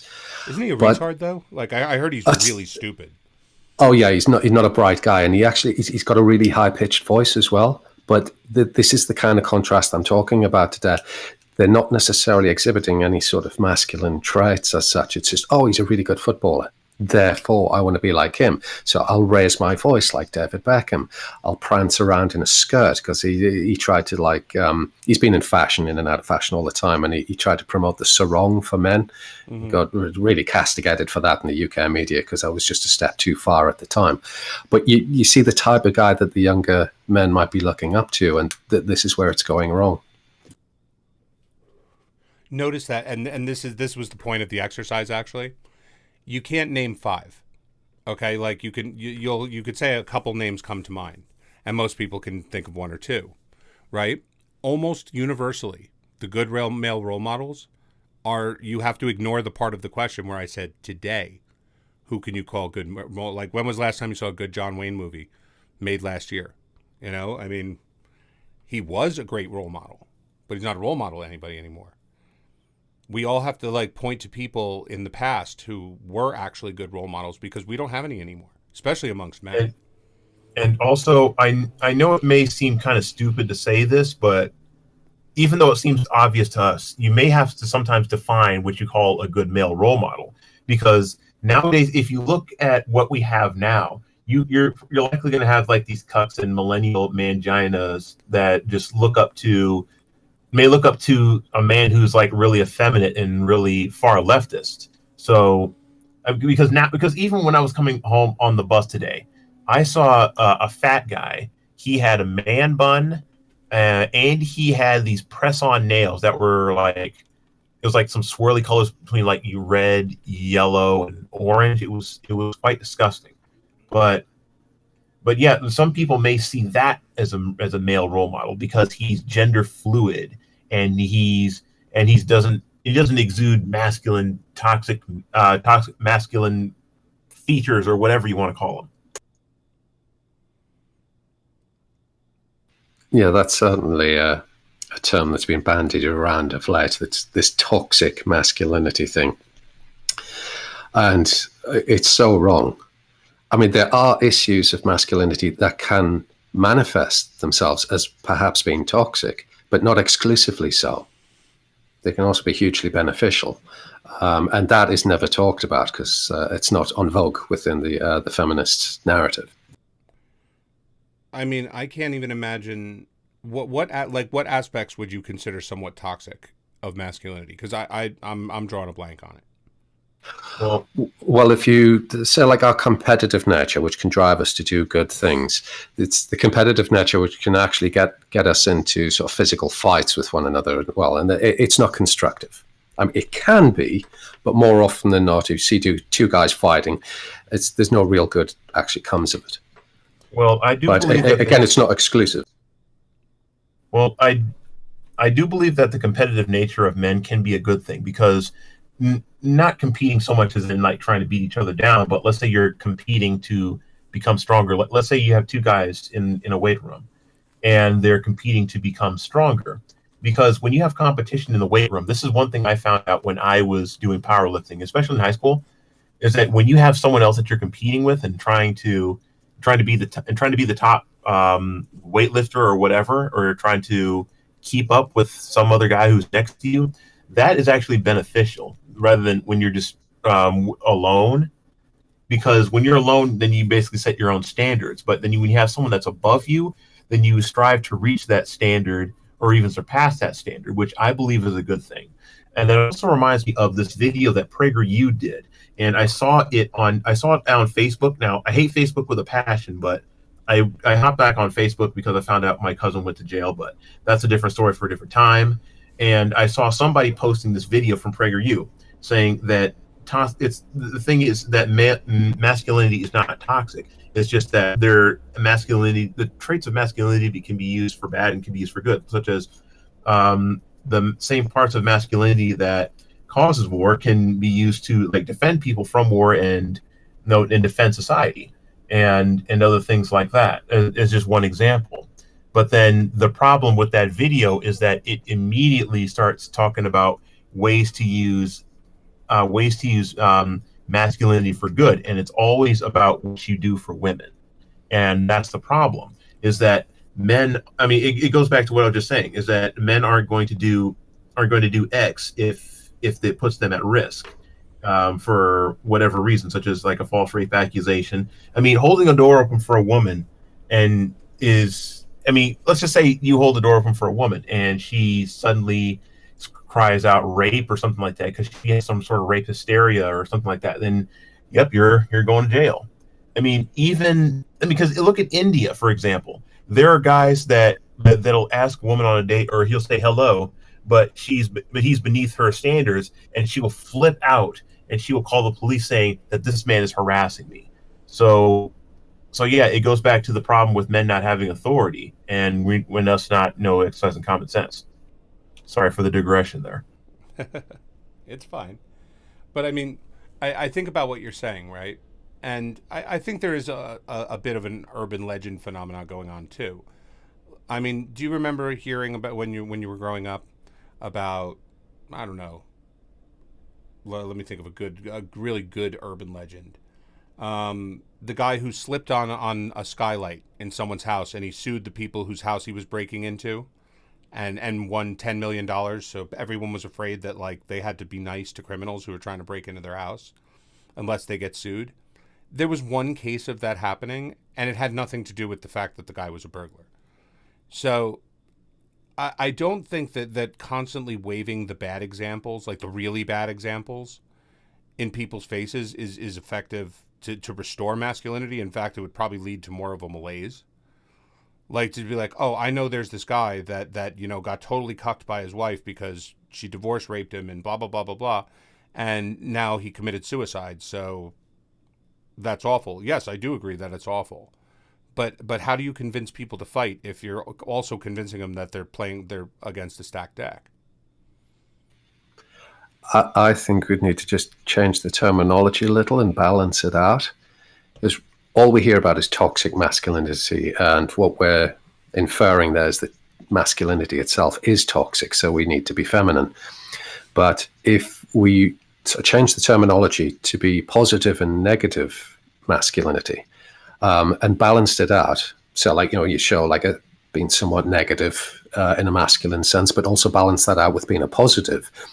You're not just using the whip against the person to try and whip them into whichever position you want them to. You're actually attracting them with honey as well to say, well, this is what everyone wants from masculinity. I think that would be a lot more beneficial and bear more fruit. But we don't have any examples, as we've just been discussing. No one's allowed to be a male role model. And if we do see men in the media, they're all gay, they're trans, or they're massively effeminate, and so effectively not being men. I mean, there's probably no part of that I disagree with, except for this. The left is winning in big part because they'll never admit they were wrong. Whatever they do, it was right at the time, regardless of if it was wrong, and don't argue with them because you're never going to prove them wrong, ever. We have to stop doing that too. We have to stop thinking that the left will come around to our way of being if we kind of meet them halfway. Because all we do, if we meet them halfway, is they just move back a little bit, and now we have another half to go. And then there's the solution at the end of the day is theirs. So I like the idea of keeping it civil and saying positive and negative masculinity. But if we can't immediately couple that with positive and negative femininity, then it's a conversation we shouldn't even have. I mean, we shouldn't even entertain it. Agreed. You know? I mean, Shogun, real quick, Shogun, I have to ask you, are you like the least stereotypical black person in the most stereotypical black family, like on Earth? You know what? Some people say that. Others, you know what? In a sense, I guess you could say I am. I've always considered myself the Huey Freeman of the family, at least as far as on both sides of the family, actually, because it's like I see everything that other people don't. Now, I know definitely for a fact I have the highest IQ on my dad's side of the family, probably my mom's too. I just noticed that it's like everything. Well, I'm not saying that I'm the smartest person in the world either, but I noticed I fared much better than most of my counterparts on both sides of the family. Although my mom's side seems to be doing better than my dad's side, but that's just me. I'm just saying, like, if you didn't tell me you were black, I would have never known that you were black. I mean, yeah, for straight up. And I'm not just talking that you don't have like a black accent, right? Like you don't have any stereotypical qualities of black people, right? But every time I seem to talk to you, like since we met, is my brother's marrying another single mother. My sister's whipping the shit out of me. My cousin's in jail. My father's a preacher. You know, like I think you have the most stereotypical meme of a black family like that there is. You know what? Especially on my dad's side, that is definitely true. Because on my mom's side, it's definitely not nearly as much. You know, because if you were to talk to my sister, you couldn't tell that she was black. Well, both of my sisters. I heard her beating the shit out of you with her purse a couple weeks ago. That sounded very black to me. Well, that's another conversation for another day. Anyway, right. But anyway, okay, I lost my train of thought again. Thanks a lot, Halsey. You were saying father's side of the family, very typically masculine. Oh, yeah, that's right. Because it has to do with the regions where they come from. Mm-hmm. Because my dad's side of the family is more on like the Midwest and part of the South. My mom's side of the family is either in New York or they are in the Pacific Northwest. So the Pacific Northwest shitholes. Yes, precisely. So and then the other areas are the more right wing, authoritarian areas. So yeah, that has partially to do with some of the difference there, because there's not a lot of black people in those areas, and because when I grew up, my first 8 years of my life, I didn't know anybody else that was black besides my family and maybe 2 or 3 other kids at school. I think 4 at the most. So just kind of just blended in with everybody else. So yeah, it's like, and plus I went to some of the best schools there were at the time. At least that's what my dad always told me. So I didn't really have to worry about the ghetto or anything like that. I got one person saying that I'm a mulatto, and let's just say that there is some truth to that, because I'm not 100% pure black. Nope. I do have some Latino blood in me. There is Caucasian in there as well. In theory, it's British. I can't really tell you that without getting into detail about that without doxing myself. There's also Native American too. So I mean, nobody's 100% pure anything anyway. But But yeah, you get the idea. Well, I want to get in some of the fun questions for Phil just before we end it because it's getting pretty late. But Phil, got to ask you, how many of the dolls that you sell have you sampled? I've had a number of mistaken orders where like they arrived and they weren't exactly what I ordered, so I had to then reorder for the customer. Mm-hmm. And there was two of those which I just thought, can I really be bothered to do a full photo shoot and then list this again? I could do with a new doll. So there's two I kind of held back. And I had two of my own anyway. So at one point I had a little harem going at home. And it's handy actually, because as TFM will tell you, lifting these things around it's quite a job. They are heavy, so it's good to have one like in like say a couple in the living room, one or two in the bedroom, maybe one in the drawing room. Then you don't have to lift them around. But if you have like 15 dolls in your house, does that make you like the male equivalent of a cat lady? Sorry, you could add a male equivalent of Of a cat lady, like cat like ladies just want to be by themselves, so they all buy like 10 cats. I suppose it could. I like to think of myself as more of a virtual Hugh Hefner, but yeah, male cat lady will do. That's once you get to a certain point in like the doll community, dare I say, you cease caring about what other people think. I don't. I've never been with a doll, and I don't give a shit what people think. So listen. I have no problem with what you guys are doing. Sometimes it may seem like I'm being condescending, but I'm not. I'm actually just legitimately curious. Oh no, I'm under no impression that you're being condescending in any way, but because I'll get that from elsewhere. Like anyone in the media who talks to me, they'll talk about just immediately how weird it is and how odd. Why wouldn't you want to get with a real woman? And I've kind of learned to resist beating the MGTOW drum when that comes around, because it's just Pandora's box that you're opening at that point. Well, yeah, I mean, what can you really do? Listen, I do it, but number one, I have a bit of credibility that most people don't have because I'm married and I have kids. So if I start telling people about gynocentrism, even women, they kind of look at me like, oh, well, maybe he knows a little what he's talking about, just because they would have a lot of trouble calling me an incel. You know? Yeah, I've never had that trouble with the students who've interviewed me, because then they've obviously seen me. I don't look like your average incel, and then when they start like digging a little deeper, I'm postgraduate educated. I've had several live-in relationships, so I've kind of done my time with women. I just never got married to any of them, even though like the last long one was like 7 years long. So it's almost like being married. So I've got the experience, I've got the education, I've got the social skills. So I don't fit their narrative. Oh, and I can also vouch for what Phil just said about him not being unattractive. Let's just say he looks like a younger and more handsome version of Simon Cowell. At least that's my opinion. Seriously, Shogun, this is why people make memes that you're gay. Yeah, I am most definitely a faggot. No, I'm not saying you are a faggot. I'm saying this is why people make fun of you for being a faggot. Yeah, I know. I mean, I just roll with it now. I laugh along with them.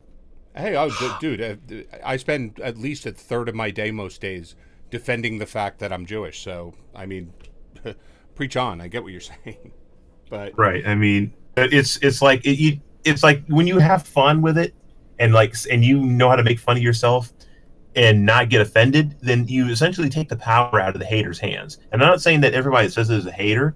It's that there's some haters that want to get under your skin. But I mean, it's like what Tom Likas did, because they would often say Tom Likas was hideous, and he said, "Yes, you know what? You're right. I'm a 1 out of 10. But you know what? I'm still getting laid because I'm rich and I have this and that."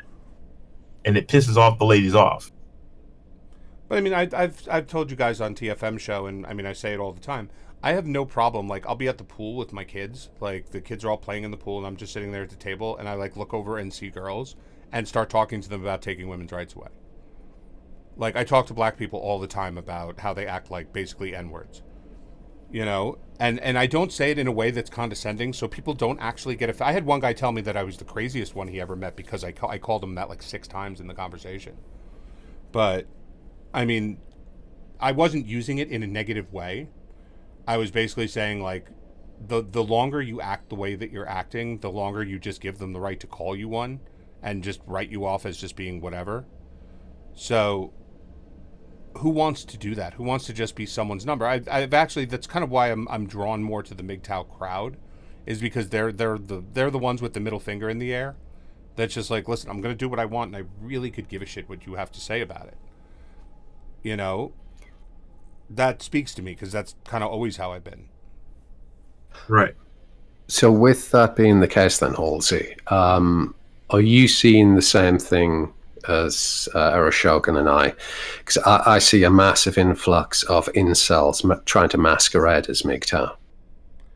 I think people, and again, people are saying I have to turn my mic up. I don't know what's going on. I do get an N-word pass, funny enough. Like most friends that I have that are black totally give me the N-word pass because they don't want me to have to mix my words and start worrying about offending people.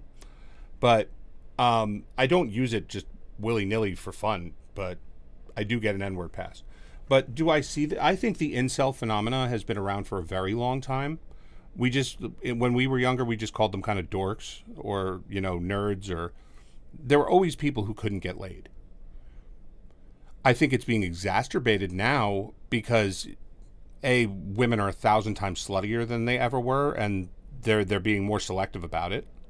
And I think this is going to continue. I think that people are going to become more incelish because more women are realizing that if they just take off their clothes in front of a camera, they'll make money, they'll get validated as being beautiful, and they don't even have to do anything, and they'll get paid. Whereas incels don't have, like, what are they going to, I kicked ass at more World of Warcraft than you. And they really do. Incels do care what people say. That's why they start running people over when all of a sudden the word incel becomes a thing. So from what I understand in my very brief time surrounded by MGTOW people is that MGTOW has no organizational structure. So you can't say incels will start to invade MGTOW because MGTOW isn't there's no Shriners Club for MGTOW. Yeah, I get what you mean. I've had a few conversations with groups of people, supposedly within the MGTOW sphere, and it was a case of conversation was just flowing, and I kind of got to a point where I was asking the question, so have you actually had a relationship with a girl? No. But you're MGTOW? Yes. So, so the virgin MGTOW just seems a bit odd. I mean, you technically speaking, you don't have to be burned, but that's generally how people are introduced to MGTOW and so forth. I mean, you could hold the MGTOW ideals, but can you really appreciate what it is to be MGTOW, to have turned away from that which is being offered to you, kind of thing, by society? I just tend to wonder a bit. I mean, I guess you could say that's one of those things I often think about a lot myself. But, I mean, not very specifically that case, but just in general. Me personally, I was raised in such a weird scenario that I never had to deal with, any of this. Because I graduated high school 3 years early, and I went to college. So at a time where people were trying to convince women to take their bra off, when no one was looking, I was at college. I used to chuckle to myself, and we used to laugh about how many girls I got to commit statutory rape while we were there. I was only 15 years old. So, but I also never realized that it's difficult to talk to women. People will say oh, what kind of game do you have? And I'm like, never even knew that you needed to have any game. Because I was just a young retard, and I just would walk up and be like, oh, you're really hot. You want to go out tonight? Because it's just how I was. I was a young kid who didn't know shit from shit, and that was just the way that it was. But that's also why I never had an appreciation for porn. I think I've watched porn in my life maybe 4 times. And it's not that I think there's anything wrong with it. I'm not one of these mud degeneracy people who says you can't watch it or whatever. I just have no interest in it. You know what? I have the same perspective when it comes to porn. But the thing is, for me, is that when I was blue pill, I was really into it because I thought, yeah, I'll never get a girlfriend. No woman will ever love me because I'm hideous and I'm a nerd and I look like Steve Urkel and yada yada. But when I started taking the red pill, then it's like porn it just didn't appeal to me anymore. I thought, wait a minute, what am I doing here? Because I started realizing to myself, you know what? I would much rather be having actual sex than watching porn. anyway, I always because looked at it a very similar way. If I was sitting in my house and I was really hungry, right? I wouldn't go, oh, I know what I'll do. I'll watch the Food Network because watching other people cook will help me with my hunger. You know, like I was never able to reconcile the same thing where I was like, wow, I'm really horny. Like I would love to just go out and meet some girls tonight and be like, well, you know what I'll do? I'll turn on the TV and watch other people fuck and it'll be just the same thing. So I just never, it just never appealed to me. It's, as I said, I don't have a problem with it. I really don't. I don't, if people want to watch porn, I can imagine, I see the attraction to it. It just never made sense to me. So this idea of being like kind of an incel doesn't make sense to me. I don't understand why someone is afraid of other people. And it seems to be a growing and growing phenomenon. I mean, the internet probably has a lot to answer for in that case. Because behind the keyboard, you can be, you know, Leonidas instead of Urkel. right. I've noticed within the pickup artistry circles that about at least 70-80% of their work is just overcoming approach anxiety, I think, as they call it. To just have the balls to just go and talk with confidence to a woman. And then you're like 80% of the way there. They'd start introducing all of these hoops that you have to jump through to make things work. But I think you're done there. And Halsey, as you're pretty much affirming what I'm saying, is that you've never really had any approach anxiety. So it's not a problem really going out to get a new relationship on the go with that. Do you agree? I've never had a problem with it. I mean, listen, I'm not the best looking guy on earth, but, and yes, confidence does play a role as well, I think. But I mean, it also is just a case of being social and being able to just walk up to people and talk. Maybe that's becoming harder and harder. And as I said, you can be a real, like, big ass on the internet. In real life, you might be too embarrassed to walk up and say hi to a female, but on, what's it called? On the internet, you can say that you're, you know, a multimillionaire, and you can take pictures of a car that isn't yours, and, you know, talk about a job you don't have, and then you can do anything like that. And it's becoming worse and worse and worse and worse. And the society that we live in is shaming these people more and more and more, in a kind of a disgusting way, because it always used to be that women in catalogs or on TV or whatever, they were always good looking.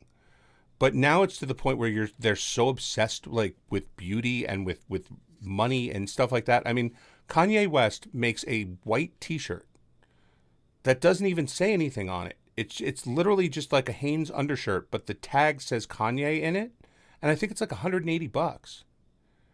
And he's selling them. Like, people are buying these things. How is a person who comes from a regular middle-class background supposed to feel they can compete with that? I mean, yeah, it's like at that point, you're basically selling matches to the devil or selling ice to an Eskimo. I mean, yeah, I think something's going to have to be done about this whole incel problem, about the social problems in general. And when I mean social, I'm not talking about social justice. I'm talking about people not having the ability to speak to each other anymore. That the only way they can speak to each other is in text or keyboard, which means you don't have any responsibility for what you say. And you know what? I do agree with that, but I think there's also another side to this whole social thing. Because I noticed that I was never a very social person, and I was very socially awkward. So I didn't really know how to socialize with people in general, because I kept to myself. Because me being the nerdy black kid, I was gonna get made fun of a lot. So I didn't bother developing social skills, because I thought, why bother trying to socialize with morons when I can just be by myself and nobody messes with me? So that's one reason why I never developed that when I was younger. So I instinctively knew this. So it was a lot more than me just like overcoming approach anxiety to like to approach women and stuff. It was like, oh yeah, so I approached her. What now? What am I supposed to say? Because typically speaking, what I was interested in, no, she was typically not. Because I was never into pop culture. I was never into popular music or anything like that. I always knew it was garbage, even when I was blue pill. I cared more about computers, science, video games, math, chemistry, astronomy, and all that kind of stuff. And you couldn't talk to women about that because I noticed that they get bored very quickly. And I didn't have any interesting stories to tell because I didn't go get out much. I didn't really have a whole lot of life experience. I didn't have a lot of money. I didn't have a car or anything like that. So I believe that attribute a lot to it. And now I do agree that confidence does play a part in it, but on top of that, there has to be some sort of attraction there as well, because you see Indian guys, you'd be amazed at how much confidence a lot of those guys have, but nobody has any. But most women, they're not into Indian guys. I mean, when you ask a woman, say what kind of guys you're into as far as ethnicity goes, most of them are not going to say Indian unless they have a lot of money. Well, we're completely approaching this from a male to female sort of perspective. Halsey, I'm kind of agreeing with you with the whole internet thing kind of feeding the incel generation, because there's something about hiding behind the computer screen that gives people sort of a little bit more comfort, if you like, and that they can feel they can be someone else other than who they are socially, really. Because I've noticed now that we've got the technology as it is now, and you both will be able to remember the time before webcams, time before the internet, all of that sort of thing. Now, technically, I've had a few Skype conversations with customers or potential customers, and a lot of them, even like guys, would rather just do the audio call, and like I'll put the camera on so they can see me. I prefer to converse with somebody where I can see the facial expressions and stuff like that, because I've had a number of misconstrued emails with people over the decades. So I like to be able to see the whole body language and stuff, and what people are meaning when they say stuff, and how they say it, and how their facial expressions are moving. I grasp it a lot better.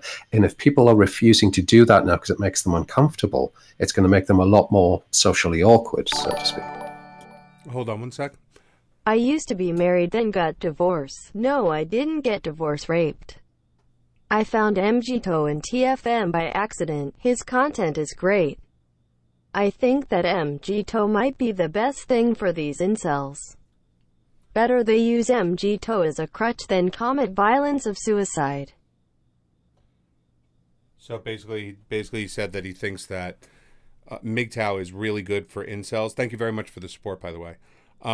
Because it gives them some kind of structure and belonging, and if they're not going to find it elsewhere. I mean, I think also it's very hard to consider yourself a winner if you watch TV and would not fall into that category.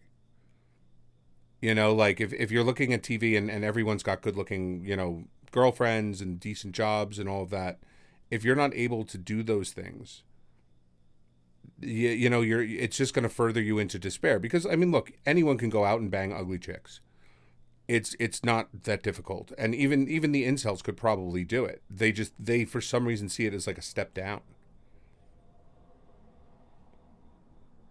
Well, as far as incels are concerned, I wouldn't be surprised if they would take anything they could get. I can't imagine someone who's an incel exactly having standards, because if they didn't, I mean, if they did, okay, I lost my train of thought. But if they didn't, then they probably wouldn't be incels. They probably just lack the ability to have confidence in themselves, talk to women, and know how to close the deal in a sense. Because there was a point where I was told that this guy made this analogy saying you have a good cast, but you don't know how to reel them in. So, and reel them in is in close the deal. I think it's some sort of like being the societal winner, with the good-looking girlfriend and stuff. Is it perhaps that what they're after?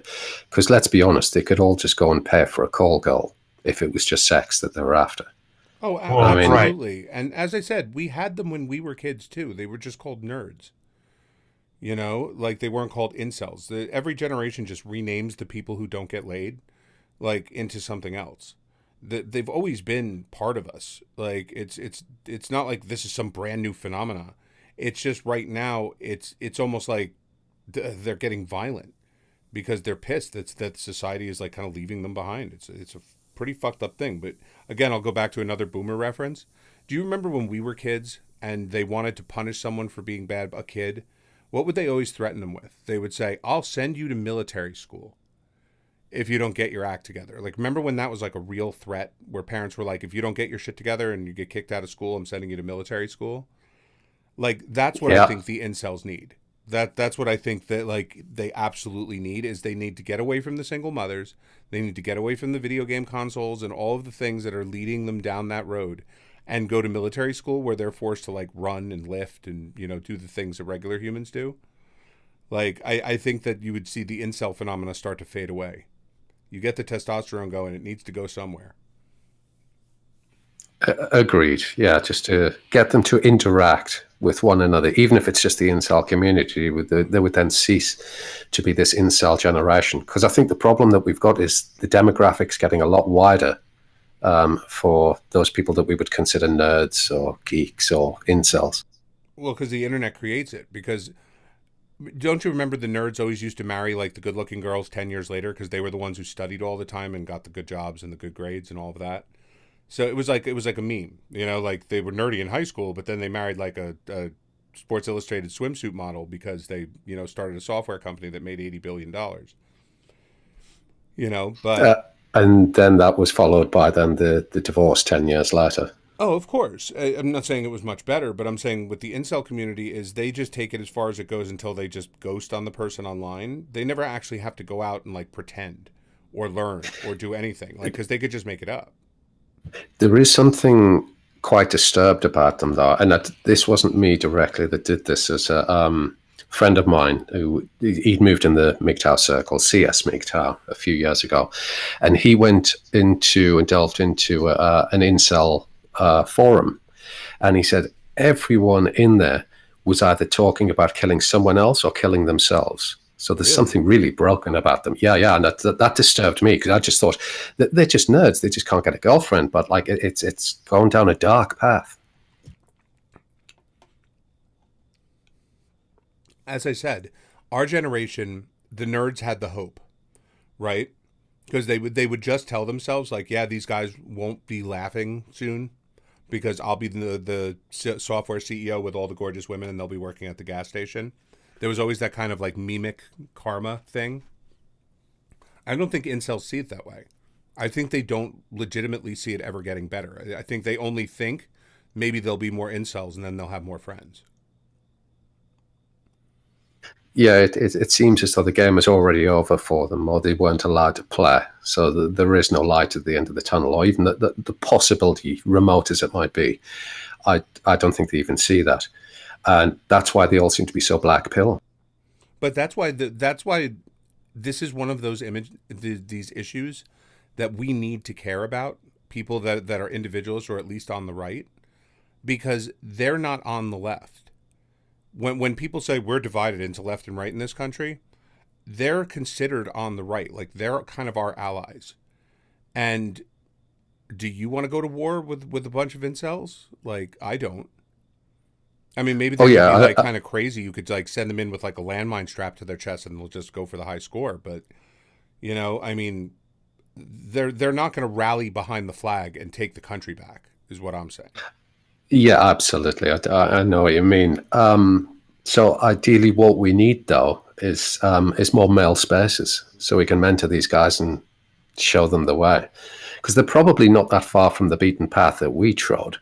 But they just kind of need a bit of guidance, and then once they see an example of one of their own kind of like achieving or winning sort of thing, I think they'll all be okay. But the male space is kind of almost outlawed in Western society. I mean, I keep on telling a lot of the MGTOW guys to follow my lead and join the Freemasons, because if you want a brethren, an exclusively male space, that's one of the few places where you can go. I mean, I'm trying to think if I disagree with that at all. I agree with the idea of a male space, but I think it's more important that there's a male space younger. And let me tell you what I mean, right? They're gearing schools towards women because they want women to do as well as men. So they're gearing it more away from men, and they're giving men all kinds of psychotropic drugs and all of this shit, which is just, it's destroying these kids' lives. because they're being raised by single mothers, or at least working mothers that are never around. Their teachers are all completely powerless over them, because it's not like when we were kids and the teacher would actually kick you out of class, and if you got kicked out too much, you get kicked out of school. Like now when the teacher says do your work, the kids just say fuck you, and there's nothing the teacher can do about it. I mean, just if you go into Twitter or YouTube and just type in like kids talking back to their teachers, you can see video like people just beating the shit out of their teachers because they just don't care what they have to say. And the parents consider school a babysitting service. So they're not interested in hearing the teacher's complaints. When the teacher says your kid did wrong, they're like, well, it's your job to make them do right. Yeah, it's crazy. I'm old enough to remember in the UK when the teachers could beat the shit out of you, and discipline was maintained. And I was still at school when that law was it was taken away, and I just watched the quality of the children growing up into adults just like descend and crash through the floor, because, as you said, there are no consequences for bad behavior. That being said, Phil, did you go to a Catholic school? I did indeed. I was raised a Catholic. I'm just not one any further. Okay. Because, yeah, the Catholic school was definitely quite brutal when it comes to disciplining the children. So yeah, and for a Catholic school to go downhill knowing that it can't exercise its values, that's very...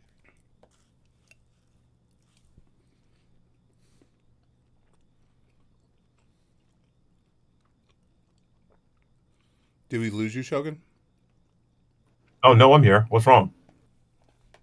It sounded like you got cut off. I thought you were still talking.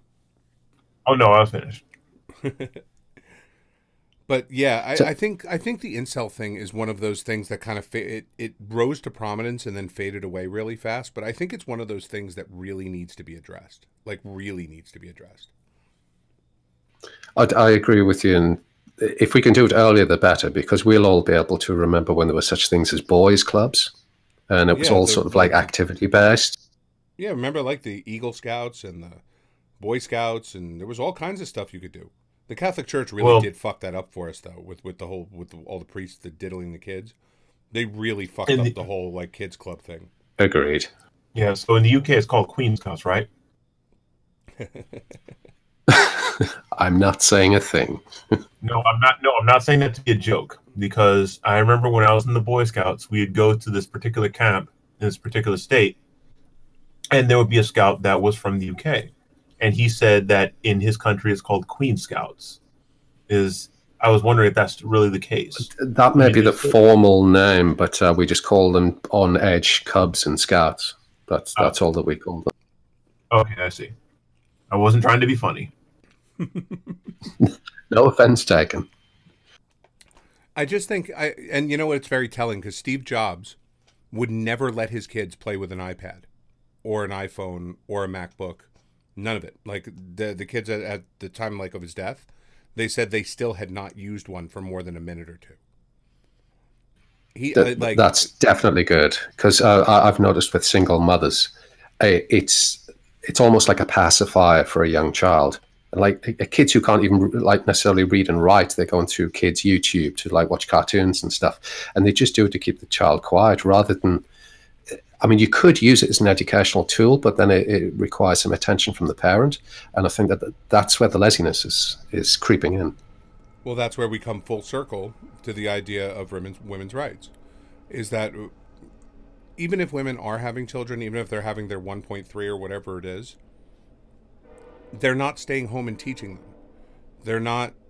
The fathers are long gone. You know, either they were like divorce cucked or they took off before the kid was born. You know, there's no male influence at all on any of them. And there doesn't seem to be a sense of obligation from the remaining parent either. No. In fact, they believe that obligation falls on others. That's why, as I said, they'll go in, like, if the teacher will say, hey, the kid told me to go fuck myself.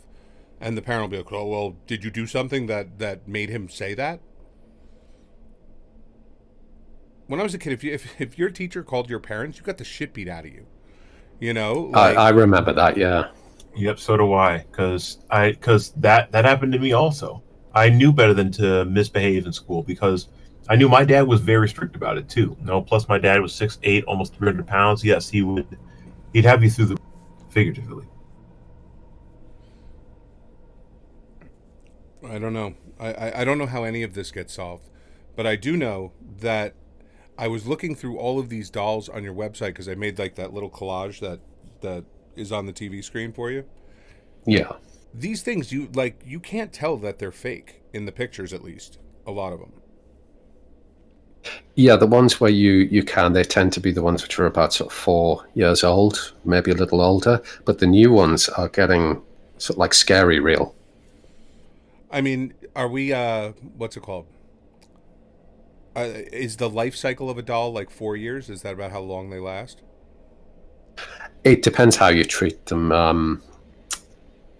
I've known people somehow they just said they just used the doll, so to speak, and they've torn the vagina right the way through to the anus. And I thought, what in God's name have you been doing to this thing?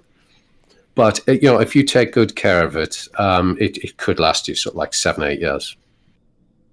Wow. And what is the average cost? Because I know TFM says they're what, like 2-3 grand. Well, yeah, he's putting the spread in there. Traditionally, what used to happen is your TPE dolls, your thermoplastic elastomer dolls, which is the cheap man silicon, they'd be anywhere from sort of like $1.5 grand to $2.5 grand. And the silicon dolls would be twice that cost. But because TPE has caught on and become much more popular, the silicon doll manufacturers have dropped the prices to be a bit more competitive. So you're probably paying an extra 750 US for a silicon doll. But there are certain advantages to having silicon over TPE. But it can be horses for courses. Some people swear that they prefer TPE, some prefer silicon. Okay, before we end this down for the night, because as I said, it's already past 4. But what is the most awkward conversation you've had with someone buying a doll?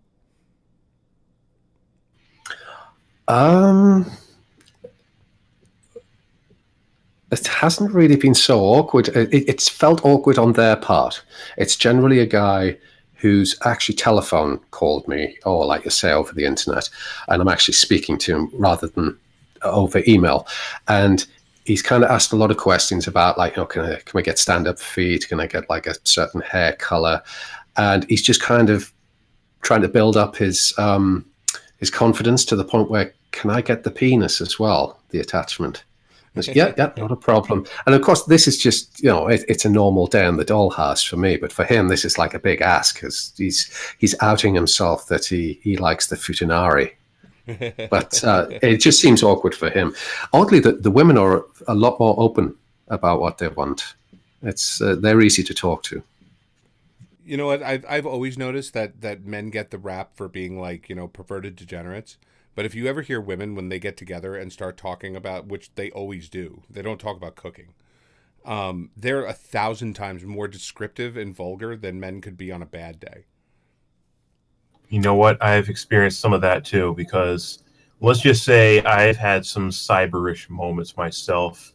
I've had some that wanted to throw themselves at me if it weren't for them just being in a completely different part of the country and being 3 time zones away. Then yeah, I've had that happen to me. I know what you mean, because they'll get very descriptive about what they want you to do and how they want you to quote unquote take advantage of them and so forth. They want you to pin them to the wall, and it's stuff that you think, like, why would you want this kind of thing at first? I mean, of course, it makes sense when you really think about it, but at the same time, you realize that in this day and age, I don't really mind obliging, but what if you change your mind and then I go to jail for domestic violence? Yeah, I don't think. I mean, I'm not in the dating world anymore, but if some girl said like, "Oh, punch me in the face," I would just run with every ounce of courage that I had. But Phil, like, so give us one example from a woman. Like, how are they when they? Because I would think they'd be embarrassed coming in at first. I think they'd get into it after a while, but I think at first they'd be like a little embarrassed. Oh, the women, Mm-hmm. did you mean? Well, like for instance, the last one, she kind of opened the conversation via email. She got my email address and just fired straight through. And she opened the conversation. Oh, I'm a lesbian female of whatever her age was, and I'm interested in a doll because we lesbians like our sex too. I was like, all right, okay, this is fairly open. She just described exactly what she wanted, what she was looking for. Did I have a doll with these characteristics? And she kind of went for what I call the Pamela Anderson kind of shape, which I've always considered to be something like if the male ideal. It's the stereotypical first doll that a guy buys. It's a tiny little waist, really, really inhumanly big boobs and long legs. And after they've had them for about a year, maybe a year and a half, they tend to recognize that it doesn't really typify like a human body, and then they start going for more normal things after that. But with the women, I was just like, well, I wasn't expecting that. So you actually want a Pamela Anderson type or like a Barbie girl? She said, yeah, not a problem. That will work for me. But they get them with the dick on them, though, right? Because that would be funny. A woman buying a silicone doll that she's going to like eat out. That would be really funny. Well, funny enough, this lesbian girl, I kind of had a doll in stock. So I could like send that on like within 24 hours for her. And I forgot to put in the packaging the removable vagina. And she questioned me about it. She seems cavernous down there. Is there anything missing? I thought, oh, piss and shit, I've forgotten to give you the insert. And then when I mailed it through and she got it, she was like, oh, that's so much better. She's nice and tight. So I just thought, being a lesbian, she wasn't really going to be playing that much with that area.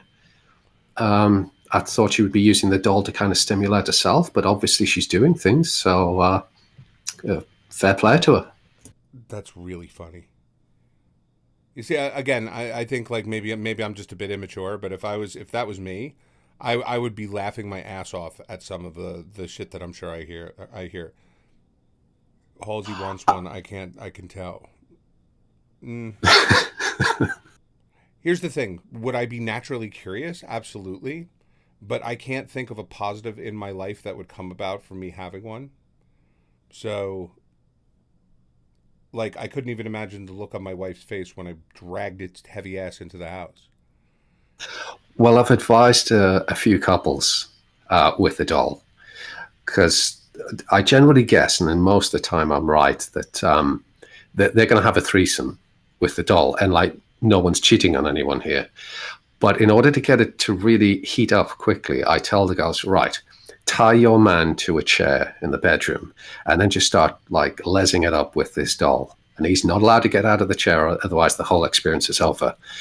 And now only when you're ready, after you've done your bit with the doll, can you untie him and then let him go. And that guy's ready to go at that point. And they've all enjoyed it. They all think it's a great experience.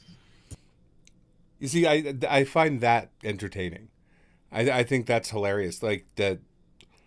Hey, look, if you could role play with humans, you could role play with dolls. I'm sure just as easily and probably a lot easier and less drama. But it's still, to me, very funny to think that people would do these kind of things.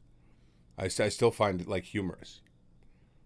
Well, I wonder if the people who were more likely to indulge in this sort of role play activity, if they've kind of grown up the stereotypical good boy and good girl and got married at the right time, they've done everything normally, and they've never really experienced any sort of kink to their life or anything like that. They've never been naughty as such. So I wonder if this is the type of, that's the boundary that they can cross without crossing a boundary, if you see what I mean. Yeah, no, I get it, for sure. Well, guys, I have really had a good time on this one. We're gonna have to get back and get into this a little bit more, because I love these talks about how we could possibly restore some kind of masculinity to this world. Because if we don't, we're all, well, you know what, Phil, you'll be the one that makes out like a bandit for it, because the demand for your product will go up. But me and Shogun will be in the gulags, so. Well, that's great. I'd love to come back on and re-indulge in the topic, so to speak, because it's nice to bounce off a non-MGTOW for a change. Oh, for sure. We'll definitely do this again. But you can find Phil. The link is in the description, but it's the-doll-house.com, correct?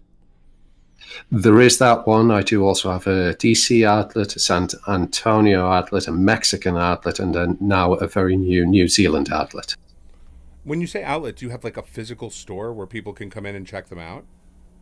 No, it's effectively just a web store, but you can go down to their, whether they have like a lockup or it's just, it might maybe just be a garage outside the back of the house where they store the dolls. You can often go down to visit. Because I do encourage that.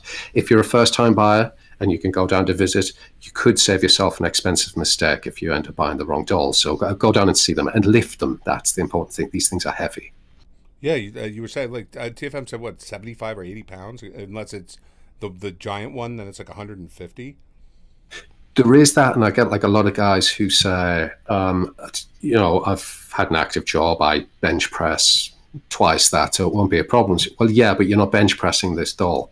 You're lifting it in the worst way possible, like with your arms outstretched, and you're trying to carry it underneath the arms. It's hard. You try doing that with a barbell, you start to, you get the shakes pretty quickly.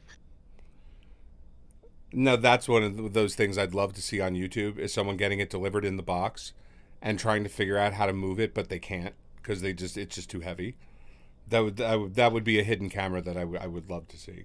Well, I've got a PayPal case going on at the minute where a guy bought one of the Haley dolls, and he's trying to invent all sorts of problems with the doll, and there was nothing wrong with it. I investigated it back at the doll house. So he's raised a PayPal case to say that it was defective, and I'm showing all sorts of photographs and video evidence that it's not. So we'll see how that goes down. My guess is the doll was way too heavy for him, and he just couldn't use it.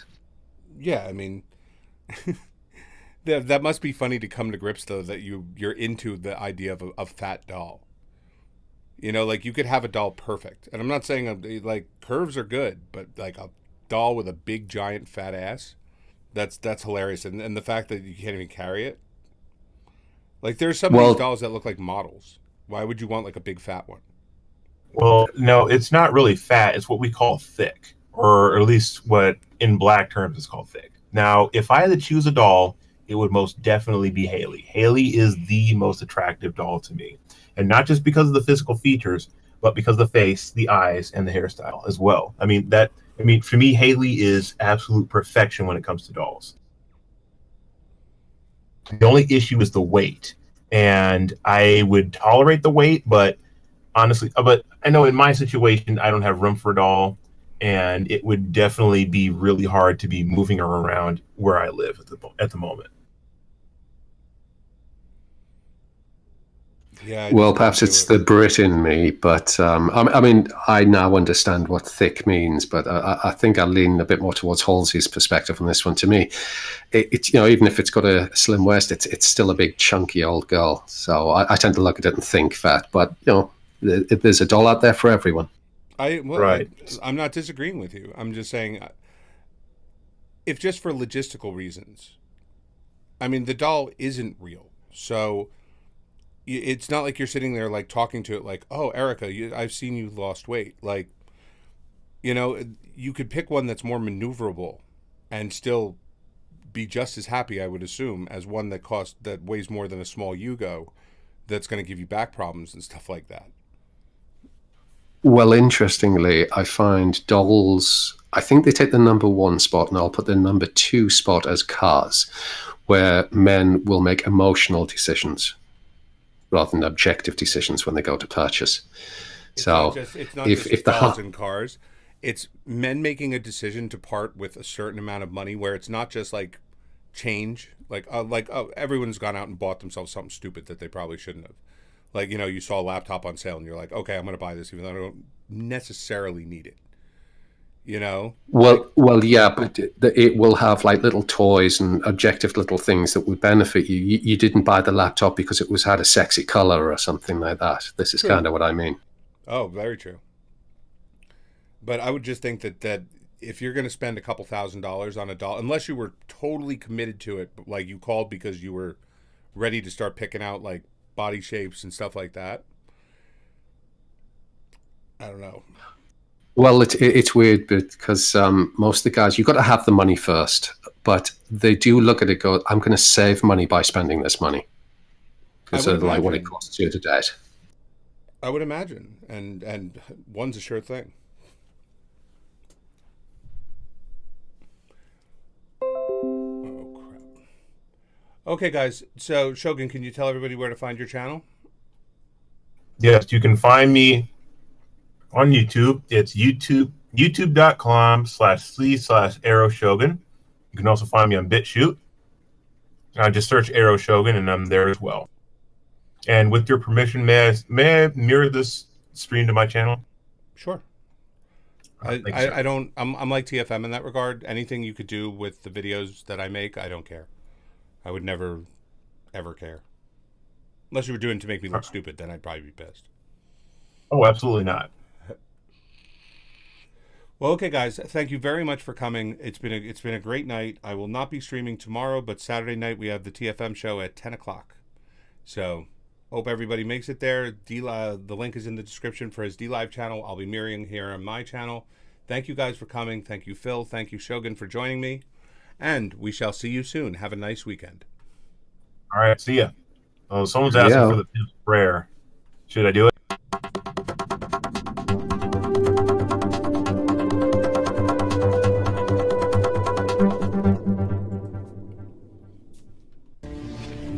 When in the course of human events it becomes necessary for one people to dissolve the political bands which have connected them with another, a decent respect requires that they declare the causes which impel them to the separation.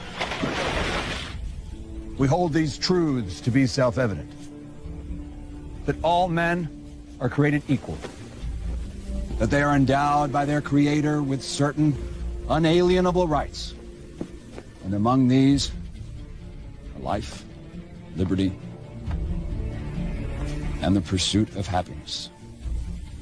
To secure these rights, governments are instituted among men, deriving their just powers from the consent of the governed. And whenever any form of government becomes destructive, abolish it and to establish new government.